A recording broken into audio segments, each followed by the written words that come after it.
Hello, everyone. Welcome back to SuppTalk. Once again, I'm excited. I am joined by my partners in crime, no strangers to the podcast, Vinny Galante, Mr. Masters Muscle, and Jimmy Mentis, IFBB Pro. Welcome back, guys. Hello. Good, man. How are you? Man, I am doing well. Before we get to the task at hand, Jimmy, how is the leg press machine? I have to. That looks sweet. I wasn't expecting that. That leg press machine, as you see, sometimes I post it, right? And it is literally a reincarnation of the old Nebula leg press. Okay. Obviously, Tom built it. The adjustable platform is a game changer. But when you sit in this leg press, you are in. You're in. You're locked in. Yeah. And all you have to worry about is controlling the weight. That's cool. Everything else is done. The safety of it, the angle of it. I went in and I did a post, right? I went in to do a warm-up set. I had 4 plates on each side on the top, and I ended up doing 300s. And that was my quad workout. I went home for 2 days. I couldn't walk. Cool. But because it felt so good, you know, when exercise feels so good, nothing hurt. My knees didn't hurt. My hips didn't hurt. My lower back didn't hurt.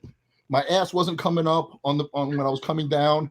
You know, it was perfect. Awesome. I hope everybody gets to, you know, I had some guys today that came and they tried it. It's great. I recommend it. You know, it's not that expensive if you look at all the other leg presses. It's needed in every gym in the United States and in the world. I believe so. Yeah, Tom and I have been talking behind the scenes, well, obviously corresponding about everything. I mean, everything he puts out now, he's sending me. He'll be a guest in the future just to kind of talk. Because I know, as you said, Jimmy, that now that the equipment's made by scientists and not made by engineers back in the day. Right. It's Tom has Tom's a genius. Is that Tom Kinney? No, Tom Eilerman. Okay. Tom Kinney's another guy. He's another genius on the other end. Yeah, he lives near me. Yeah. TK's his pieces were amazing too. You know, but this leg press to me is a game changer. Cool. You know, I mean, I was going to put the old leg press, the old Nebula leg press next to the new one, and I had it for a day or so. I took the old one out. Nice. Once I got on, it was over. Yeah. So I know you guys are friendly. How do you guys know each other? Just from the circuit, or do you guys have more than that? We know each other 30 years. 30 years. 30-some years. I'm from New Jersey. Yeah. So did you guys train together back in the day? We did. No, we never did. We never did. We were just always around, always at the shows, strong and shapely. We just, you know. I was from North Jersey, and he was down in Toms River area, South Jersey. Okay. Yeah. But we've always respected each other, and you know, through this whole process of mine of coming back, Jimmy will tell you how many times I've texted him, called him, get his advice, you know, bounce the ideas off of him, because I wanted somebody to say, you know, shit or get off the pot, tell me the truth, because you know, I went from having people who told me to give it up to people stroking my ego, and I needed a balance. I needed the truth, so I would always contact Jimmy. Oh, I gave him the truth. Yeah, so it worked. The truth. And Vinny, he was ready to jump off that ledge. He was ready to jump. I'm like, don't you dare jump. You need to finish this. Yeah. You know? This year was a little rough because I broke my hand earlier in the year, and I kept dislocating my knuckle, and the pain I was in was horrible, and it was hard to train, and I just couldn't get my head wrapped around it. Looking back, I say I shouldn't have competed in the world, but after a string of wins that I had, getting a taste of a loss, I think is doing me pretty good right now. Yep. Leading into if there's a possibility of me stepping on stage at the Masters Olympia, you know, I don't like that feeling. So, I mean, look, Masters Olympia, if I can crack the top 10 in that thing, I'm going to be a happy camper, but I'm going to give it my all as far as training goes. I think when Vinny decided to compete, I think it was the best thing that happened to him head-wise. Well, I had a, you know, I didn't like the way I ended my career back in 2013. Yeah, the feeling I got from him, Sean, was don't basically I got the vibe like, hey man, I'm coming to you, but don't tell me not to do it. Give me a reason to do it, you know? Yeah. Because Vin did not want anybody to tell him don't do it. Like he wouldn't listen to him anyway. Like I wasn't that guy who's gonna tell him, you know, Vin, you know, you're old, you know, don't do it, you know, don't hurt yourself, this and that. He still wouldn't listen to me. Yeah. So what I try to do, and it wasn't like I'm like a therapist or whatever. I just know from myself, get out of your head, take one day at a time. Yep. Yeah. That's it. Yeah. Because when I did the Masters Baltimore Pro in 17 and 18, I took dead last in both. And I reached out to a few coaches after that. And, you know, one told me my better days are behind me, leave the sport. One said they didn't want to work with me because they couldn't attach their name to me. Right. And I was like, wow, man, holy shit. And you know, put a chip on my shoulder. And imagine if I listened to that. No. That was post shoulders, right, Vinny? When you broke both your shoulders, that was post. 17 was after. Yes, I had 9 anchors in my right shoulder in January of 15, and then my left shoulder I tore and got 9 anchors to repair it in February of 16. Hey, Vin, doesn't it hurt in the wintertime now? Are you good? Like, I mean, is there like oddly enough, no, my shoulders are fine. It's so what else is hurting? Just like last week, like the day before it rained, my back was killing me, and I go into work, and I work at Powerhouse in Saddlebrook, New Jersey, and you know, a lot of the guys that are over 40 and 50 are like, dude, are you hurting today? I'm like, yeah, today hurts, man.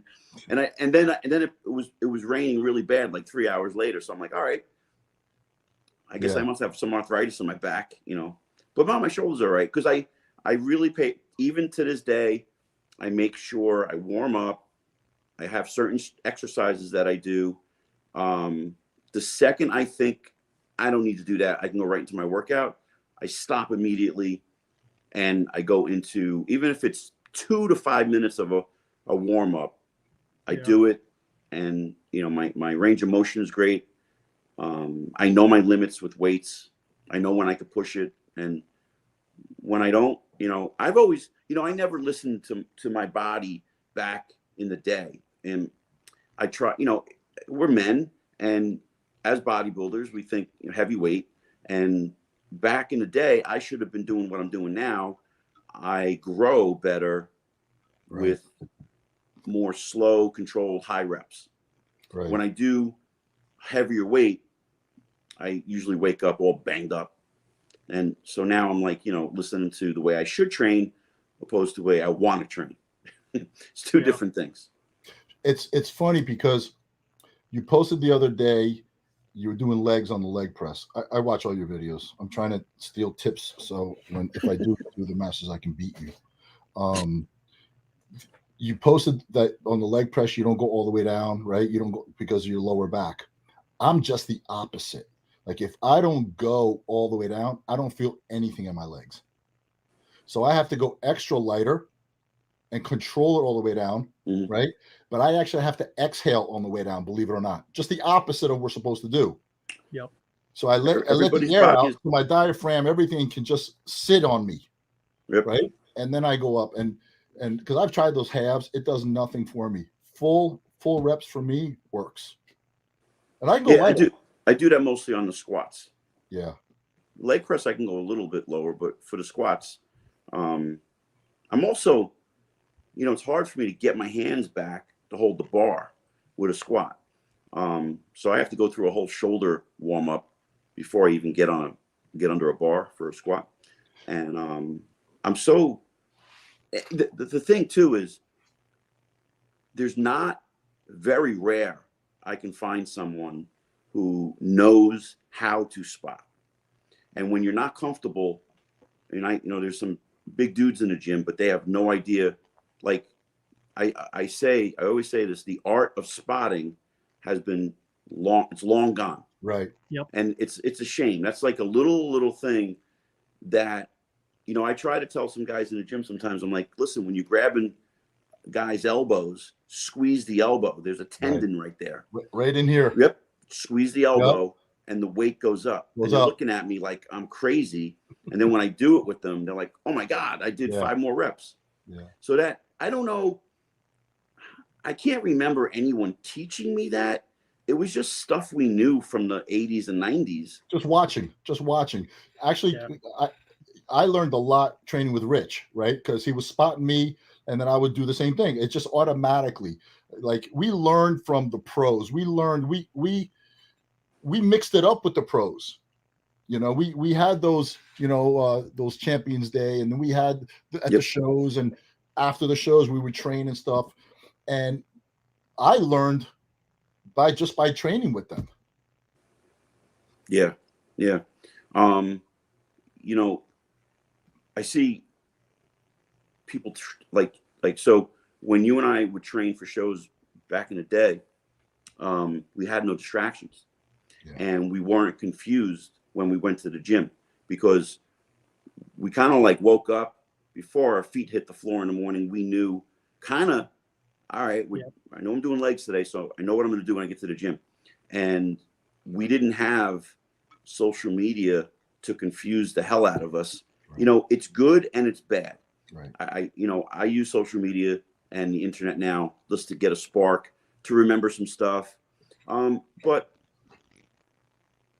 the phone is shut off unless I'm doing a video for myself real quick. But, you know, in between sets, these guys are distracted today, and they laugh at me when I tell them, like, you're really distracted. You don't know, and you don't realize how much you're not intense. You know, it's just it's a different world. Even between sets, you go to your phone, you're out, you're gone. Yeah. You know. Yeah. People think, no, I'm just what's so distracting? It's not the same. It's not the same. Not the same. Do you know, to this day, God honest truth, to this day, as soon as I wake up, you know what I say? What do I have to train today? Do the same thing. This day. To this day. And if I don't think like that, my day is. I fought it so many years. And now I finally embraced it this last year. Yeah. Jimmy, I just gotta ask though, when you're training in the gym, how do you stay motivated to like Debbie Deb and everything you're listening to in the gym lately? You know what? It really gets me. The only thing that distracts me is sometimes I try to hit 3-4 poses where I know where the song's going, you know, and then I end up either losing my balance, you know. But I put some old freestyle songs on, and I just go. I just love it. That's great. Yeah. So do you train with anyone, or are you training solo? No, I'm training solo right now. I'm going to have, you know, if I decide to do the show, I got a couple guys that are going to come and meet with me and train. Yeah, the same thing with me, because like I'm so in my way right now that I don't want any distractions, and I have literally like 2 or 3 guys that I'll only allow in my circle to train, because I know I'm going to have a good workout. They're in it. There's no distractions. Right. I do a set, they do a set. Nobody's picking up their phone. There's no distractions. And fortunately for me, they'll follow me to gyms that I want to go to. Right. So it's really cool. So I got like a nice pick of gyms around here. You got plenty of nice gyms around there. Yeah. So do I. So do I. I got some nice gyms around here as well. Yeah. I mean, you know, there's John De La Rosa's got a really nice gym. There's University Fitness. They got some old pieces there. They got some nice all around pieces. Obviously, I'm biased because I truly believe I have the best pieces in the pit, which I have my next warehouse, which I'm in right now, doesn't have even more beauty fit, because we've got fulfillment centers now in our own warehouses. It's another 60 pieces of equipment in this warehouse, aside from, so I basically spread them out, and I got more leverage pieces here. It's just nice. Yeah. The only reason why I won't get a training partner now is because I'll end up training them.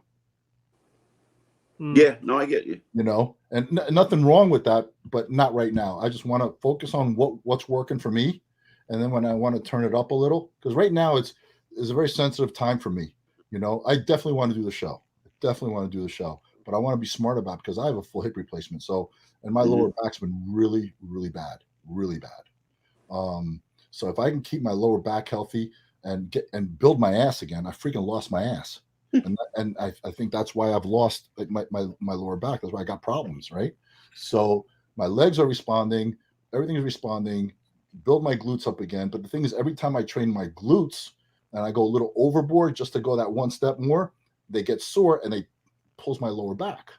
What about Bulgarian split squats? I'm gonna try that. You're right, because I know you do it and a couple other guys do it. I tried that a couple months ago.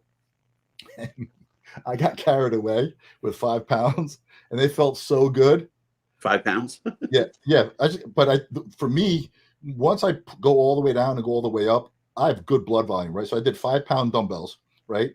And my legs blew up. I did like 5-6 sets. I overdid it, and next thing you know, everything was sore.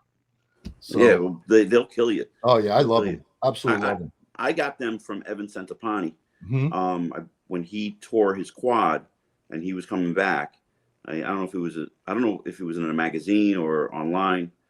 I just read something or maybe a video. He was talking about Bulgarian split squats, and I thought, man, that's a stupid looking exercise. Yeah. So I said, let me give it a try, and that's my bread and butter, the Bulgarian split squat, because it allows me to go deeper than I can with a regular squat. And it's a game changer in the. And your hips stay forward. What's that? And your hips stay forward. Your ass doesn't come up. They stay locked in. They're forward, and it's constant tension up and down. And your ass, hamstrings, quads, teardrops, they're all messed up for 4 days after that. Yeah. I love it. So let me ask you guys this. So we're all over 50 now, okay, and we're all still training crazy. Do you guys subscribe to anything outside, like the cupping techniques, the ice baths, massage therapy more often? Do you guys subscribe to any of that type of stuff? Absolutely. I got 2 people that have been in my corner for the last 3 or 4 years. This guy, Nick Dynamic Stretch here in Jersey. He just puts me through a whole series of stretches, fixes me. He has a clinical background, so he'll say, okay, your pec is not firing because your lat is needs work, and then he'll start digging into my lat and behind that's my Chinese ear. To you, right? Huh? And that's Chinese to you. Yeah, it's like, how did this happen? And then my pecs are on fire, and I got this girl Melissa who does, excuse my language, she fucks me up. She digs deep so bad. Literally, I'm tapping out on the table. Yeah, those are the good ones. Cupping, graphing, you name it. And if it wasn't for those 2, I don't think I could do the things that and I have an inversion table in my house that I get on almost every day. That's great. I have I started massages yesterday, and I was so sensitive. She was literally just petting me, and I took the day off yesterday because I was getting achy. I was drinking water. I was just so. Lets all the toxins out of your body. Yeah. But I loved it. But I got Nick Ruggiero as my chiropractor, sports chiropractor. He's the one. Nick is for the Miami Dolphins and the Florida Panthers. He's the one that I have the pain relief product with. Okay. Oh, interesting. And he puts me down, and next thing you know, my whole body's singing. So I haven't been as religious as you, because you got a little taste of the pie a couple of years ago. So you're still, like, hey, I'm getting in shape. So I'm starting to get getting into the rhythm, and I miss it. I'm really enjoying it. My food is up again. Now, for me to be healthy, and I'm sure Vinny knows this too, it's not the training anymore. It's everything outside. Yeah. The recovery. It's everything outside that we need to follow, okay? Because we're not Superman anymore, right? So if I can stay healthy doing the outside stuff, the training and the dieting, to me, I gotta be honest with you, it's a flip of the switch. I won't have any problems. Yep. To piggyback off of that, I teamed up with I'm gonna botch his last name up. He's from the 80s, Emmerich Denzeg. Oh yeah, I know Emmerich. Yeah, Emmerich. He's down here, isn't he? I believe he's in California. Oh, okay. So he introduced me to Humanifort, Yes. and it is a game changer. From recovery to realizing I'm in the gym too long. I'm not realizing that I should be ending my workout. To better sleep, to better other things that your functions of your body that you need to better digestion. Right. But more importantly, the recovery. So I was saying, I'm not sore. Let me give this whole recovery thing a try. Let me train back and legs back to back, and let me see if I have the actual energy to hit back the day after legs, because usually it's always a day rest. It's crazy. Yep. After back and legs. So I did it for 2 weeks in a row, and it didn't even faze me. I had an amazing back workout and leg workout. Wow. I've been telling everybody about the Humanifort. I think it's something that should be in everybody over the age of 50 should be using it. Emmerich hit me up about a month ago in Messenger. And he goes, "Hey man, I want to talk to you." And I got to be honest with you, I totally forgot, and I think I blew him off now that you're mentioning it. Yeah, no, when I first spoke to him, I was like, listening to his theories and thinking this guy's nuts. And then Those are the guys you need to listen to. Right. So I'm like, I thought about it, and then I said, let me give him a call again. Yeah. We talked, and he explained everything to me in detail. It took his time, and we talk like every week now. That's right. Really right. Good guy. I mean, I'm going to go back to my messages, my DMs, and now let's just say that first of all, I'm going to apologize, and then I'm going to say, hey, what do you got? So, Vinny, is that a daily usage, or is that just strictly after like heavy sessions? I take it 4 times a day. I take it as soon as I wake up in the morning, immediately before I train, and right after, and right before I go to bed. Yeah.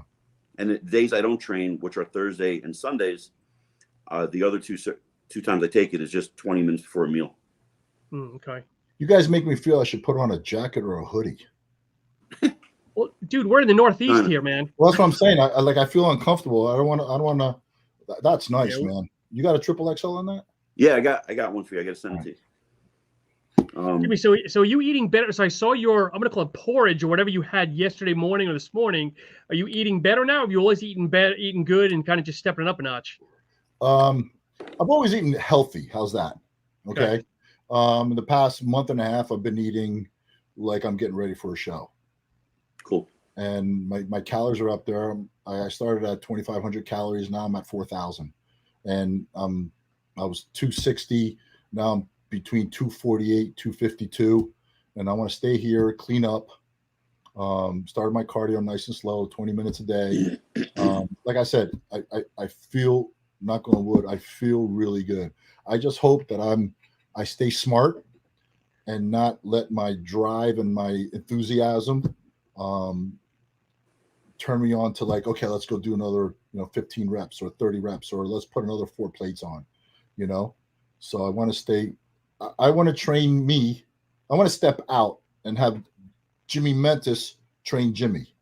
Yeah. And if I could do that, I think I'll be there. I know exactly what you're talking about, because we're at a point in our career and our age that we know what we used to do, but we have to focus on what we can do now. Right. We can't focus on what we used to do, right?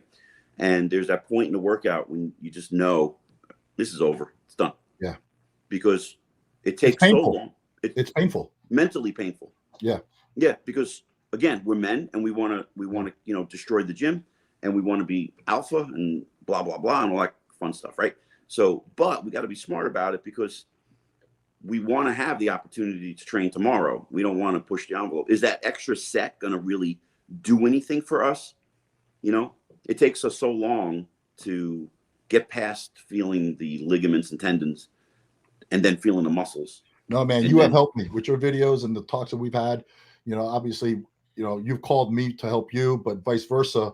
Without you knowing, you have helped me. So I'm actually doing like I said, I'm actually following your thing, just, time under tension. And sometimes I'll throw a couple reps in there. Absolutely. You have to. Yeah. You So have to. I mean, listen, I don't train that way 100% of the time. Yeah. It's probably 80% of the time. And there are some days where I do some cheat sets like Arnold used to do, but it's not like using a ton of weight or anything. It's just a little bit more. I'm pushing the envelope just a little bit, and I touch it and I walk away. Right. Like today I did back. I put some videos up. I moved the T-bar row a little faster than normal. I wanted to go a little heavier. But I made sure like I had to do the T-bar row almost close to last, because now my back was warmed up, my knees were warmed up, my lower back was warmed up, my shoulders were really warmed up. Now I could do T-bar row. So it's like when you go into the gym, I can't do compound movements first anymore.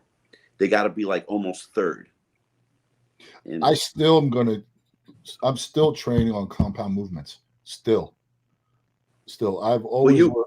I had surgery though, and I got to make sure I can't. I don't want to do anything stupid. Yeah, I love those compound movements. To me, that's a difference for me. And then I'll just like T-bar. Like yesterday, 2 days ago, I had back, right.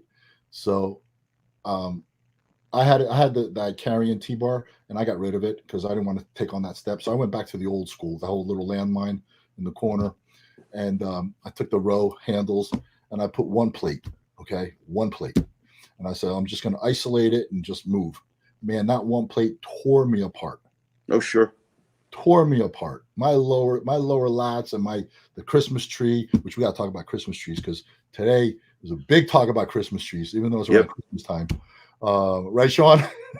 Yeah, I know. Well, Vinny got me in on it, so I kind of all of us here. Yeah. No, you drive this podcast.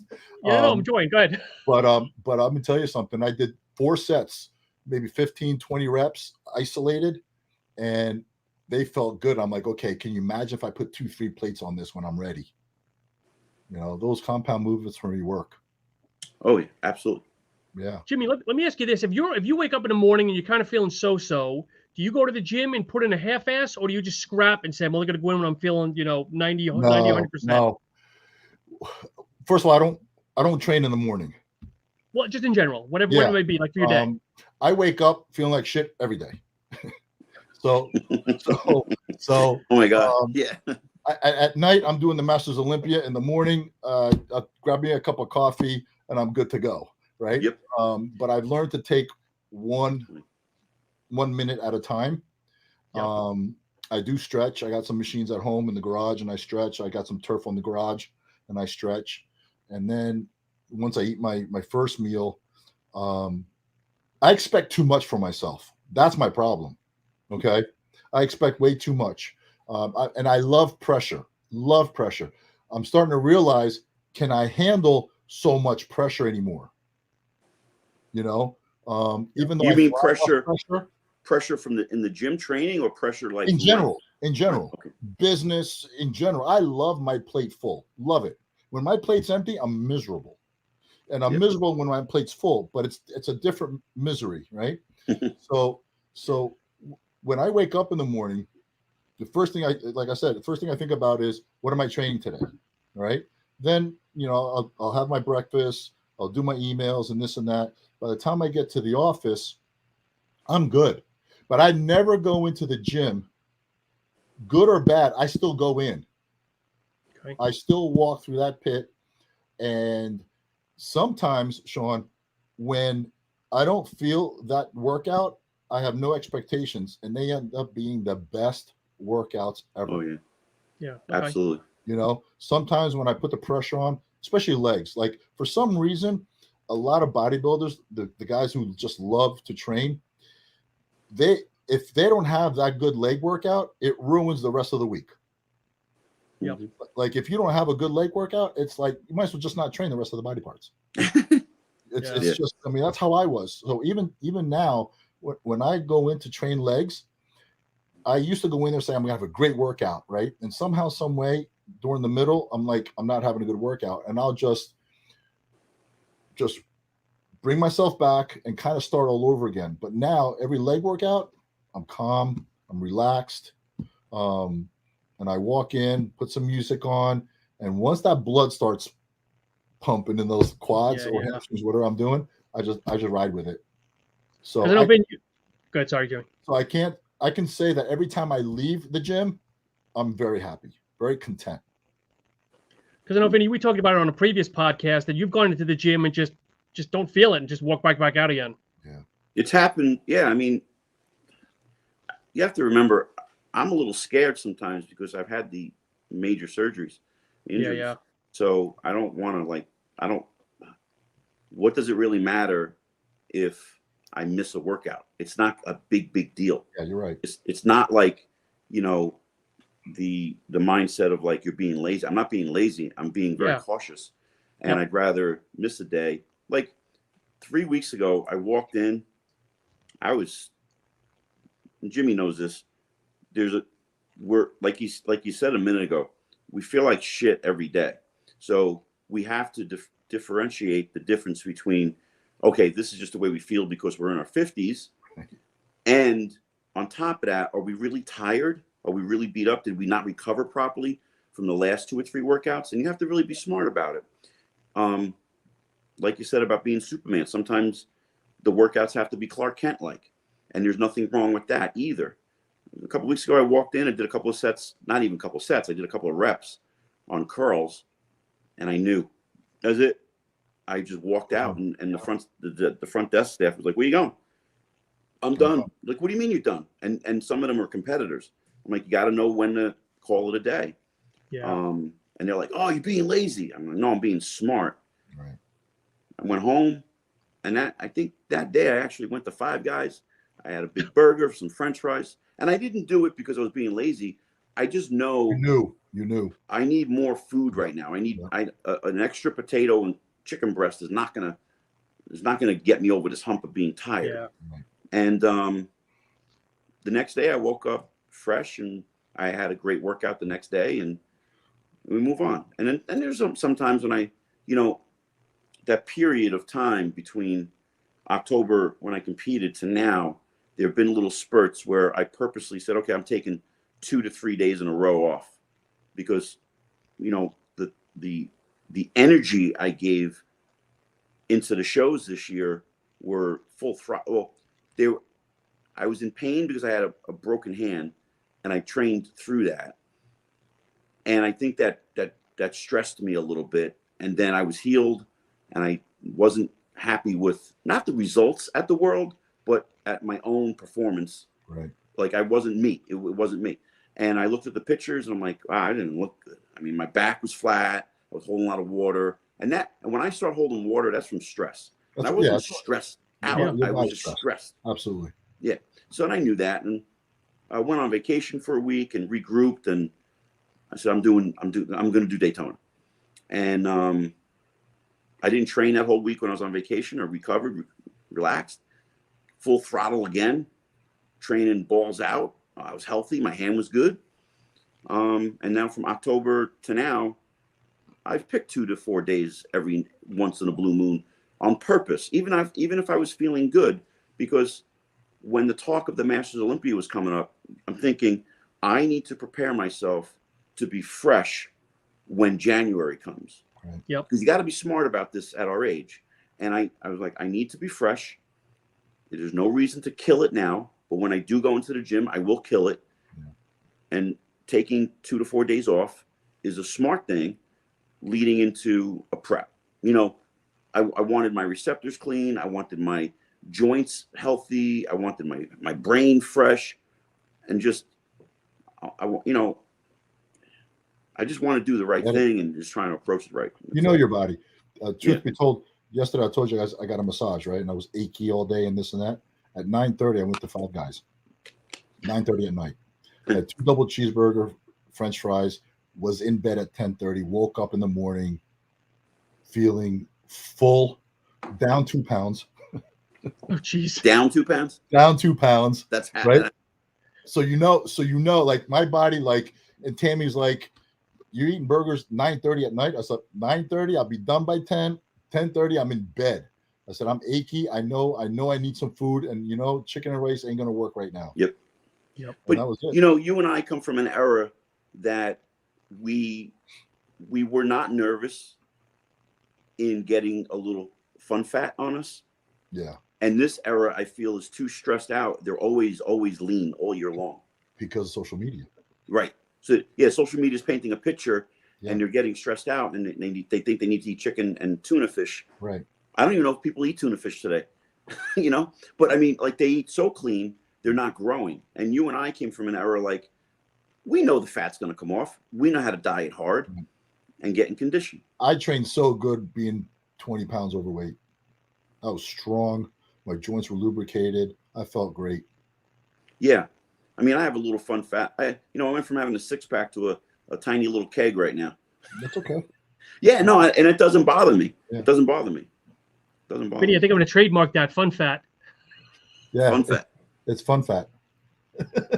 So let me ask you guys this, because Vinny, we talked about it, and Jimmy, get you in the conversation here. What are your thoughts on the people saying that as you get older, your legs are the first thing to go? Bullshit.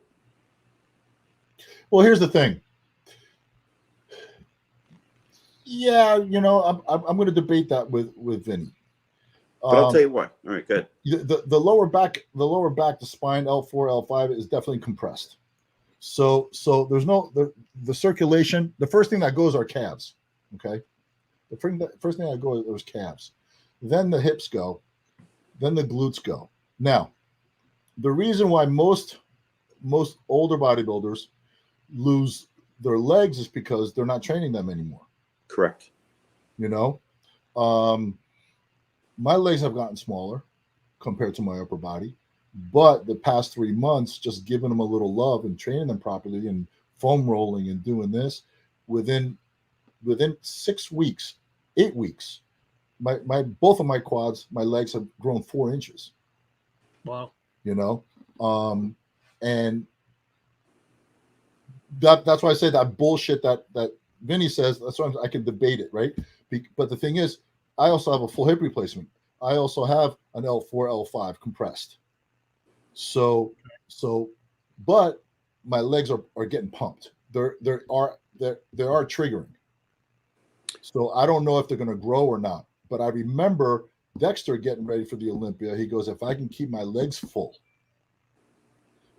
So I don't know the reason why a lot of bodybuilders lose their legs. I believe because they don't train them hard enough, as they used to, right?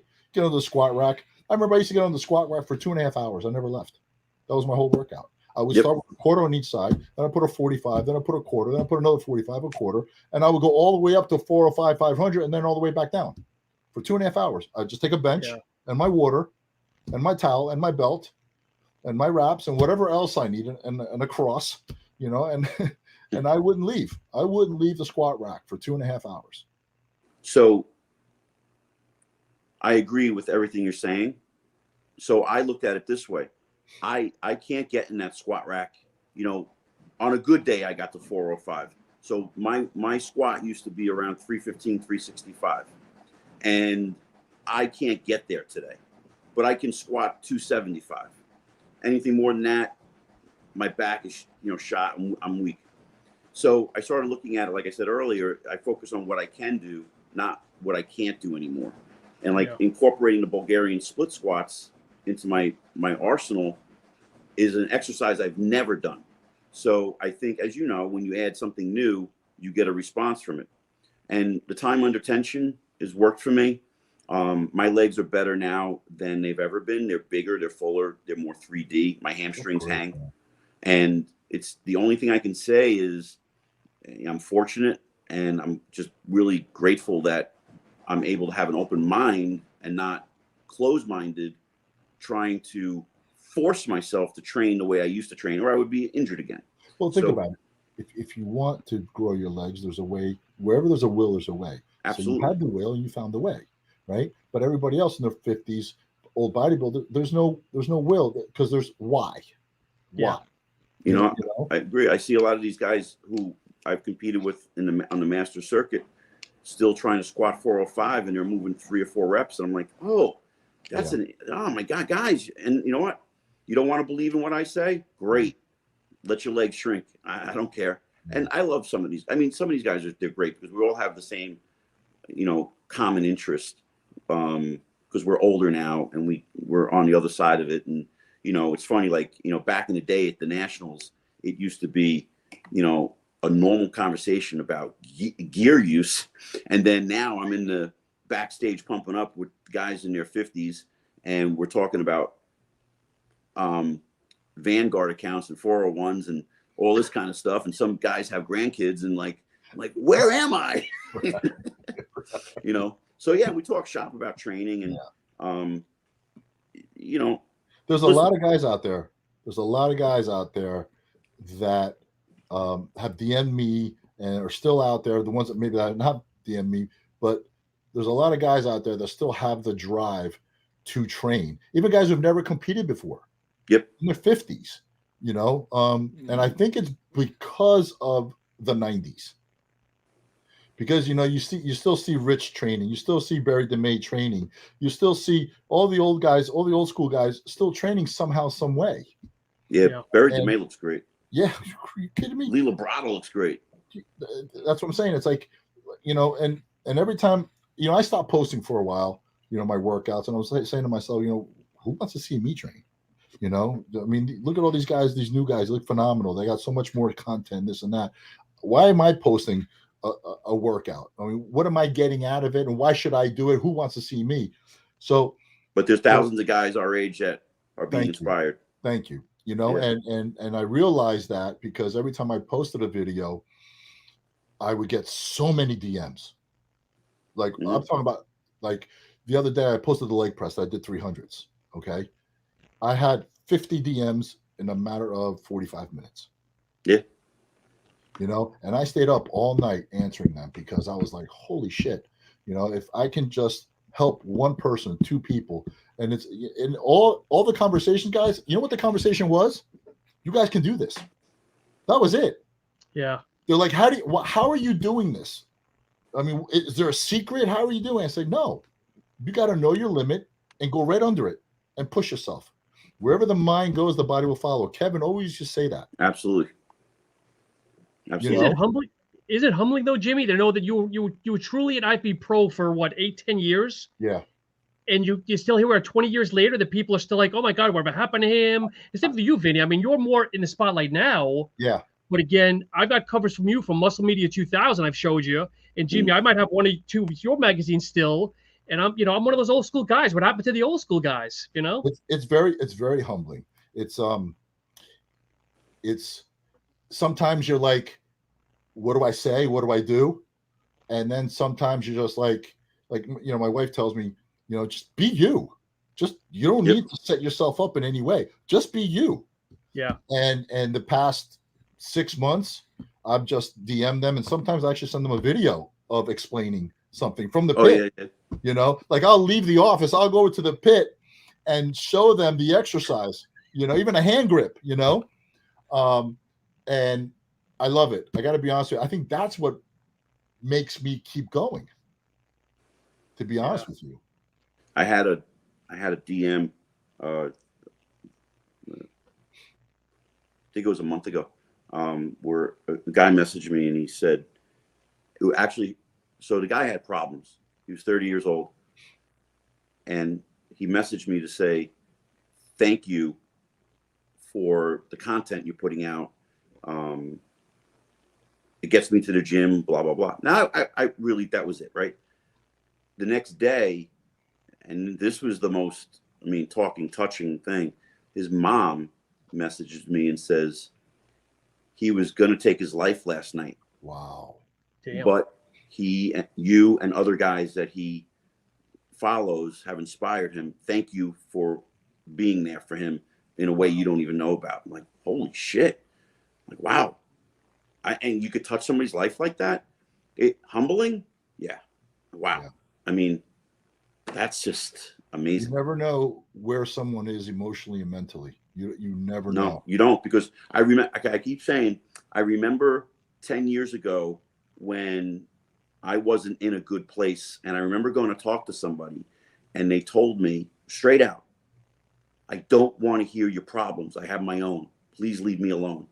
And I was like, oh, right. Wow. I mean, and I said to myself, I will never do that to somebody if they ever need to talk even if it's for 30 seconds. And now I have this platform, you have this platform, and it's pretty cool that we can do this. Yeah. You know, we're not only changing our lives and trying to, you know, we're in the Masters now, and I would love to do a 212 show again. That's unrealistic. I know that. If I ever did one, it would be just to see if I can crack the top 10.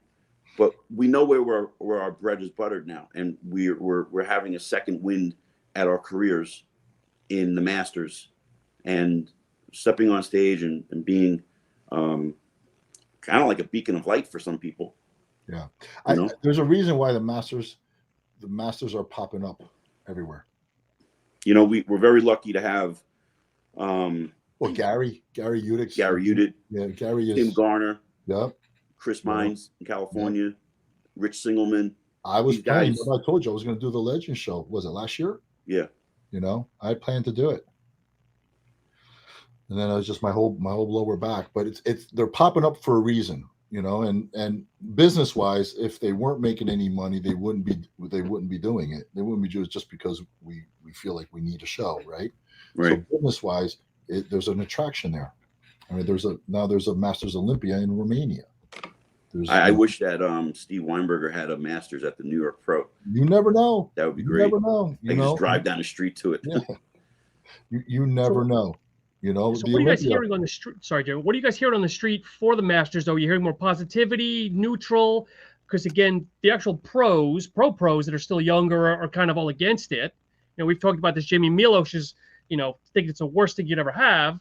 But Vinny, you seem to be more. I think of you more like the Bob Chick of right now, the Masters division. You're like, well, you're to the grindstone. Listen, it took me 16 years to turn pro, and when I stepped on stage for the first time as a pro in 2009, I'll be honest with you, I was burnt out. Yeah, I was sick of living out of Tupperware for over 20 years. I was sick of, Vin, what are you doing next? What's your next show? What's your next show? And that could get to you. And when you're walking in the gym, that's the only thing people are talking to you about. You're like, leave me alone. I don't want to have this conversation. Can you ask me how my day was? Hey, did you see the game last night? Could we talk about something completely different? So mentally, physically, I was burnt out. And I didn't, you know, I was 40, 41 years old, and I just didn't give it, I couldn't give it 100%. I should have walked away a lot sooner. But I tried, and I kept trying, and I kept getting worse, and I kept getting worse. And I didn't have the pro career that I envisioned. Yep. So, yeah, but you had that void. There was a void there. What do you mean? You had a void. That's why you came back. That's why you did all you. Yeah. Because so, that void, it was just eating you away. You know, the reason Milos is against it because he don't want to diet and compete again. That's why. You know, has fun in Vegas now, telling everybody what's wrong with them, what's right with them, because Milos, you know, if Milos really wanted his ass, Milos down deep inside would get his ass in shape and compete again. Okay, don't tell me that none of these guys, if it was easy for them. Mentally, physically, I think they could not get back on stage. I remember being backstage at a show once. I think it was 3 or 4 years that Ronnie was removed. He was retired, and someone asked Hani, "Well, do you think Ronnie will ever step on stage again?" And Hani said, "Okay, picture this scenario: you just graduated college, and it's 5 years later. Do you want to go back to school?" I'm like, well, that's a good point, because why would you want to engross yourself in all of that studying again? And no, Ronnie, you're not. Once you're retired, you're comfortable. And when you're comfortable, it's very hard. I was comfortable when I had my shoulder surgeries. It took me 3 years to get uncomfortable again. And people around me were like, why are you doing this to yourself? Yeah. I'm like, because I love it. And I want to know that feeling again. And when I was getting trashed in the 2 shows I did in 17, 18, people were like, why are you doing this to yourself? Because I love it. I need to do this. There's the thing about this. You see, Ronnie was fulfilled. Okay, that's like coming to me and saying, "Would you start another supplement company?" Why would I? Why would I settle? I've hit a grand slam with Beauty Fit. Okay, why would I come back and do it all over again and settle for a ground rule double? Right. Exactly. I won't do it again. You see what I'm saying? But I wasn't fulfilled with my career, my bodybuilding career, because, like I said, I retired because I was just tired of eating. Okay. And then I fell into this. I started the supplement. I got into the supplement business, and then I focused on that. And I always said, I can always compete later. I can always compete later. Every year, I can do it later. I can do it later. I can do it later. But then again, business was sucking me in a good way. Yeah. So when you got the Ronnie Colemans, you got those guys that were up there. They're fulfilled. Absolutely. Yeah. You know, so you got guys that weren't in the top 5 at the Olympia, weren't in the top 10 at the Olympia. They would love to come back somehow, some way. I think Darren Charles is going to come back. Oh yeah, Darren says he's going to do it. You know, and I also heard Tony Pearson might do it. Tony Pearson. Yep. Yeah, that would be amazing. Yeah, Tony Pearson. Rusty is thinking about coming back. I mean, this is what I'm hearing. You know. Yeah, Rusty's definitely doing it. We talked. Yeah. We have a nice little relationship. Rusty's a really good guy, and we DM each other every now and again. You know, it was really cool for me because, you know, we're on the East Coast and Rusty was on the West Coast, and I would see him in the magazines and his posing at the Iron Man and other shows he did. And I'm like, wow, that guy is just, it's artwork, the way that guy poses. Yeah. And the way he moves. And like, I always thought I was a decent poser. Then I would look at him and like, he really knows how to nail his poses. So confident and so relaxed on stage. And when I got to talk to him at the Legion last year, he was just he's just relaxed and he's cool and he's that's chill. His demeanor too, right? He's a relaxed type of guy. I didn't know that. I didn't know. Yeah. So in return, I thought, you know, I think about Rusty sometimes and think about, you know, like he's just a chill dude.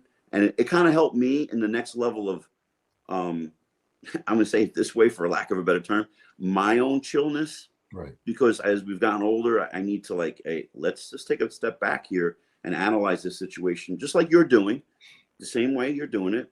Like, I need to have everything in line. I got my ducks in line, and I need to like have this here before I think about this.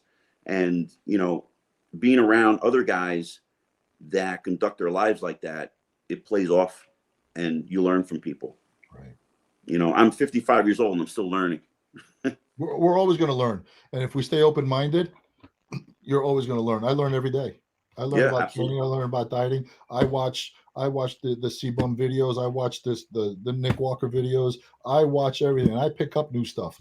There's some stuff I don't agree with, but there's stuff that I'm like, makes sense. Oh, absolutely. Yeah. You know? Absolutely. Yeah. Guys, let's talk about the Olympia here. We can start 212. We can speak open. I mean, let's talk open for a minute because I wasn't there. We all have just pictures and videos to go by, but highs, lows. I mean, what are your overall thoughts, placings? I was disappointed. Disappointments. I was disappointed in Hunter Labrada coming in a little bit softer. I thought he was going to come in on. I think, you know, I talked about this in the past with people messing up. You know, Jimmy and I grew up in an era where we didn't have names for things. We didn't have a peak week. It was Monday, and you had a process that you followed if you were not in peak condition. And there was so many times you're in this condition and you should just ride it out and walk on stage as is. And a lot of these guys made a lot of drastic changes. And I think that's why some of the old time guys are coming out and saying some negative things about them. But we all have had a bad day in the office. I mean, there's shows I peaked for 2 weeks later, came in off.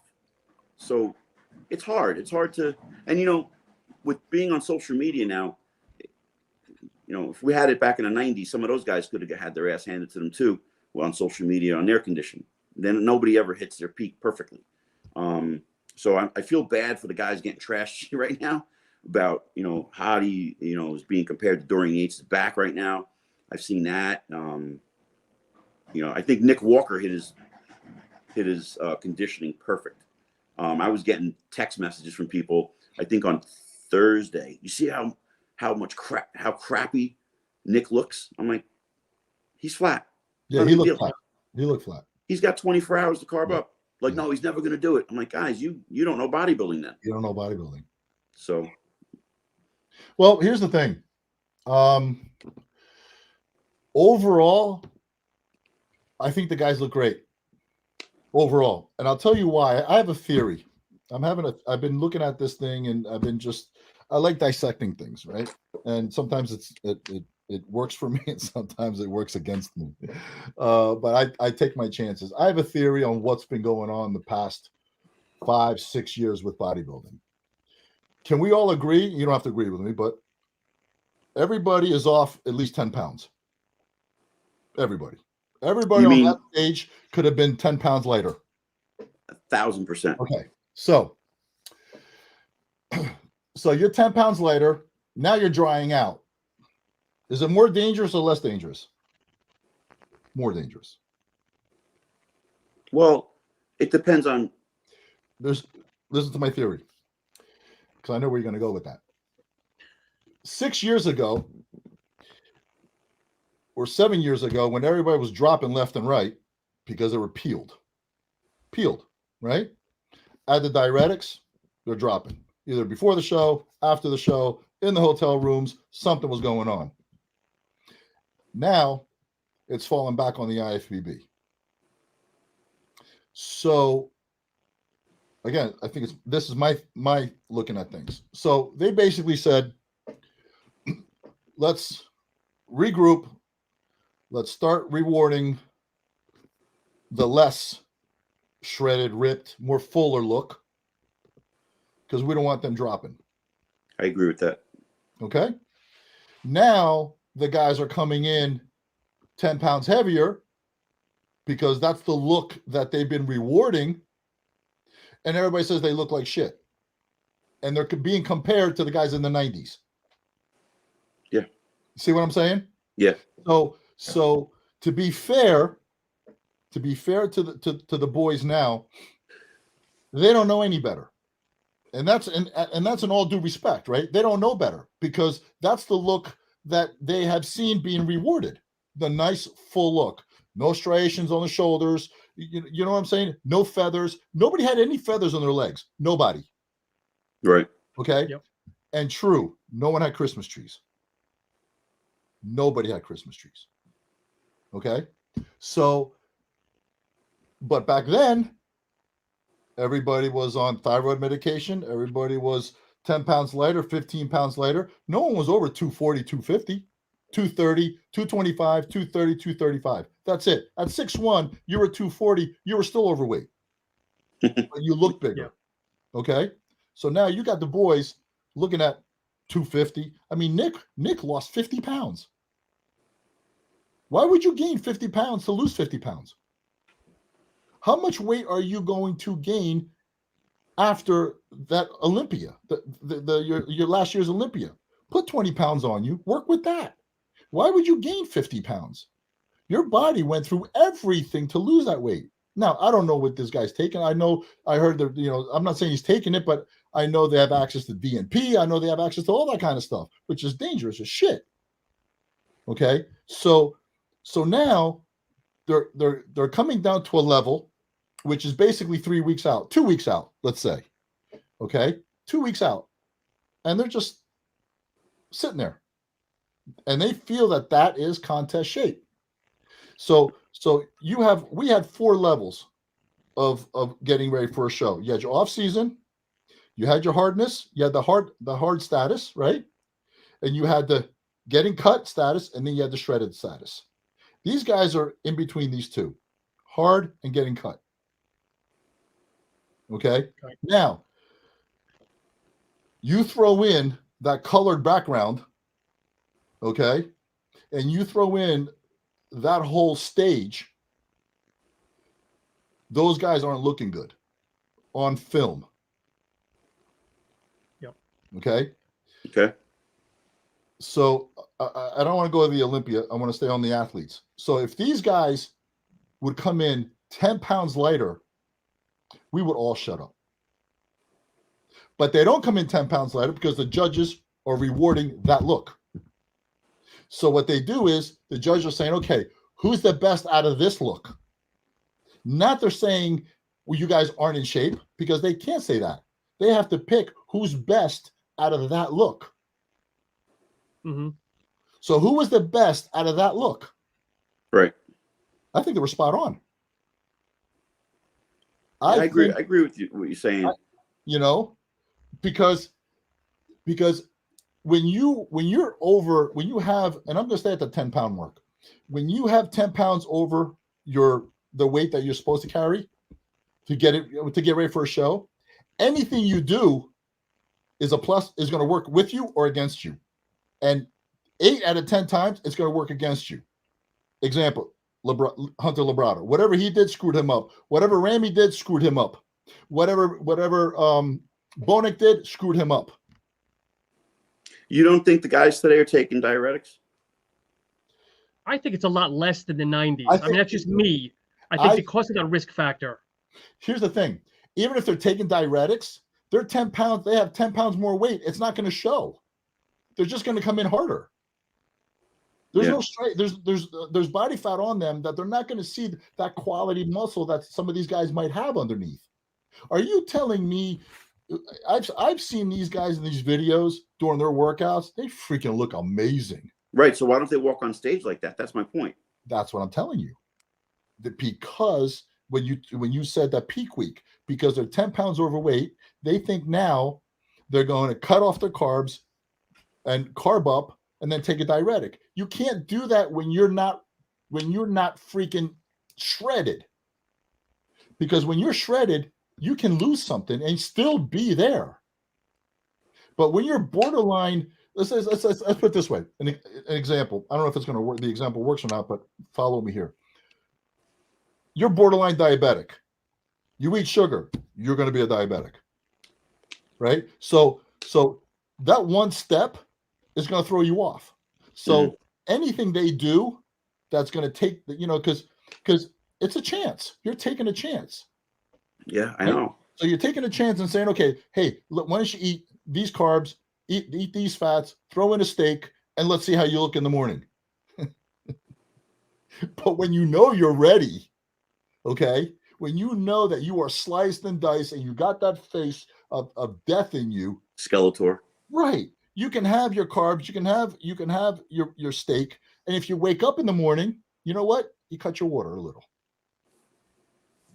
Because because all it is water. But when you have that extra 10 pounds on you, now you got the water, and now you add the stress, because your cortisol levels are up backstage. Yeah, it's everything. I just I feel bad that they're getting, I do too, because I got to be honest with you. I was the one. I'm guilty. I'm guilty of beating these kids up because they don't train hard enough, because they don't do this, they don't do that. And because after last year's Olympia, I was very disappointed in the whole bodybuilding thing. Okay. And as I was watching these guys train, I was watching these guys put together, because they're amazing. They're amazing guys. We're not going to call them kids. And I apologize for calling them kids. Hunter's an amazing guy. Sebum's amazing guy. Nick's an amazing guy. He's one of our Jersey boys, right? And they have so much to offer bodybuilding, so much knowledge, so much, so much, I want to say content because that's cliche, right? Just experience to show the new kids, us, all of us. I learned from Hunter some of the things he did, you know, but I just think that they're getting comfortable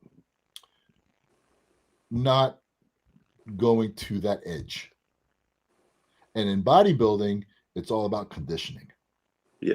And they're rewarding the conditioning. One of the very few guys that I think came in ultimate condition was Sean Clarita. I think Sean, he took his personal to another level. Why? Because he had a 212. He had a mark. He knew that he couldn't go past that. And I don't even think he was close. How much did he weigh? 180? Yeah, 180, 183 something. Yeah. Right. I think Derek looked amazing, and I think Sebum looked amazing, and I got to tell you, I think Hadi looked amazing too for what we've seen them before. I know Hadi had been in better shape, but their trainer Hani is that guy that would take him to the edge, right? Look what he did to Phil. Why wouldn't Hani take Derek and Hadi to Phil's look? Because he didn't need to. They're rewarding that. Mm-hmm. But you think that? But in the classic division, they're rewarding it. So because it's a different look. Well, think about it. You got less muscle. You got less muscle. Right. Tell me, I know I look better at 245 than I did at 270. Of course, yeah. I mean, but like I remember the guy who took second, Ramon. Yeah. I can't pronounce his last name. Carraz. I can't pronounce his name. I'm never gonna try it. I mean, his back was diced. Christmas tree shredded from the back. He beat Sebum. Sebum couldn't stand next to him on the back shot, back double bicep shot. Glutes striated. So it's like they brought their conditioning. So I see what you're saying because they got to make a weight class because they're the height and the weight. Right. So basically what they're doing is saying, hey, I need to slice and dice this. I need to stay under my weight class. So basically maybe that weight, that number is making them drop that body fat. I see what you're saying. Do you guys feel though with the open is that you guys are at your levels that instead of saying, look, I'm going to put on 5 pounds, 8 pounds, come in the absolute best that I personally can, they say, no, I've got to put on 20 pounds because I have to compete with Rami. Because you kept hearing like Brandon's put on 20 pounds this year. This person's put on 15 pounds to compete with Rami instead of coming in their best, that they're chasing instead of trying to do their best. I think social media fucks the whole game up because they're getting stressed out and they hear it over and over and over again. So if you go back to, I just have to do this for a second, go backwards. When Dorian was on the scene, Lee Labrada didn't change his game. He stayed in his own lane. Neither did Sean Ray. They didn't change their game. They stayed true to themselves. And the condition all three of them brought were incredible. They brought another level of conditioning. So I think here's where social media, I think, hurts everybody because you're getting to see people way too often, and people who are showing themselves way too often could also get stressed out doing that. Jimmy, you know this. Back in the day, it was like, oh, if I don't go to Kemper's gym, I'm not going to place well in the show. If I don't go to this gym, you have to go. And I'm like, you don't have to go to anybody's gym. Just show up in your best. And show up in shape, and no one's going to tell you anything. Yep, show up in shape. Could you imagine if Hadi was 10 pounds lighter, if Derek was 10 pounds lighter, if Samson was 10 pounds lighter? Oh, Samson, dude, was like, wow. I got Samson winning the Olympia in 2-3 years. Maybe not. Maybe next year. He kind of reminded me of Johnny Morant a little bit. He reminds me of Ronnie. I got to be honest with you. I called Sean. You remember our podcast? Yeah. I had Samson as the kid, the guy who is going to be the next Mr. Olympia within a year or two. I love this kid, this guy. Yeah. I got to stop calling these kids. They're 30 years younger. I know, but they're grown men. But I know it's a no-brainer, but don't you find it interesting, though, that the new breed is now overtaking, where you look at the two former Olympias in 4th and 5th, and two 212 guys coming in 1st and 2nd? Yeah, because you're talking about shape. Yeah. I was very impressed, and I said it. I bought the pay-per-view, and I said, if oh Jesus, my name. Oh my God, I forgot his name. I'm definitely no. He won Mr. Olympia. Oh, Brandon. Brandon. Oh my God. Brandon Curry. If Brandon has brought up his legs and he's in shape, he's going to win. And he wasn't. He brought up his legs. He massed, but he wasn't in shape. Are you telling me if Brandon wasn't 10 pounds lighter with those sizes of his legs because he filled out, those his inner thighs and his lower hamstring, because he was very skinny at the bottom, right? Yeah. He filled them out, and his upper body was amazing. 10 pounds lighter. You telling me he wouldn't have won the Olympia? Hands down, he would have won the Olympia. We'll see next year.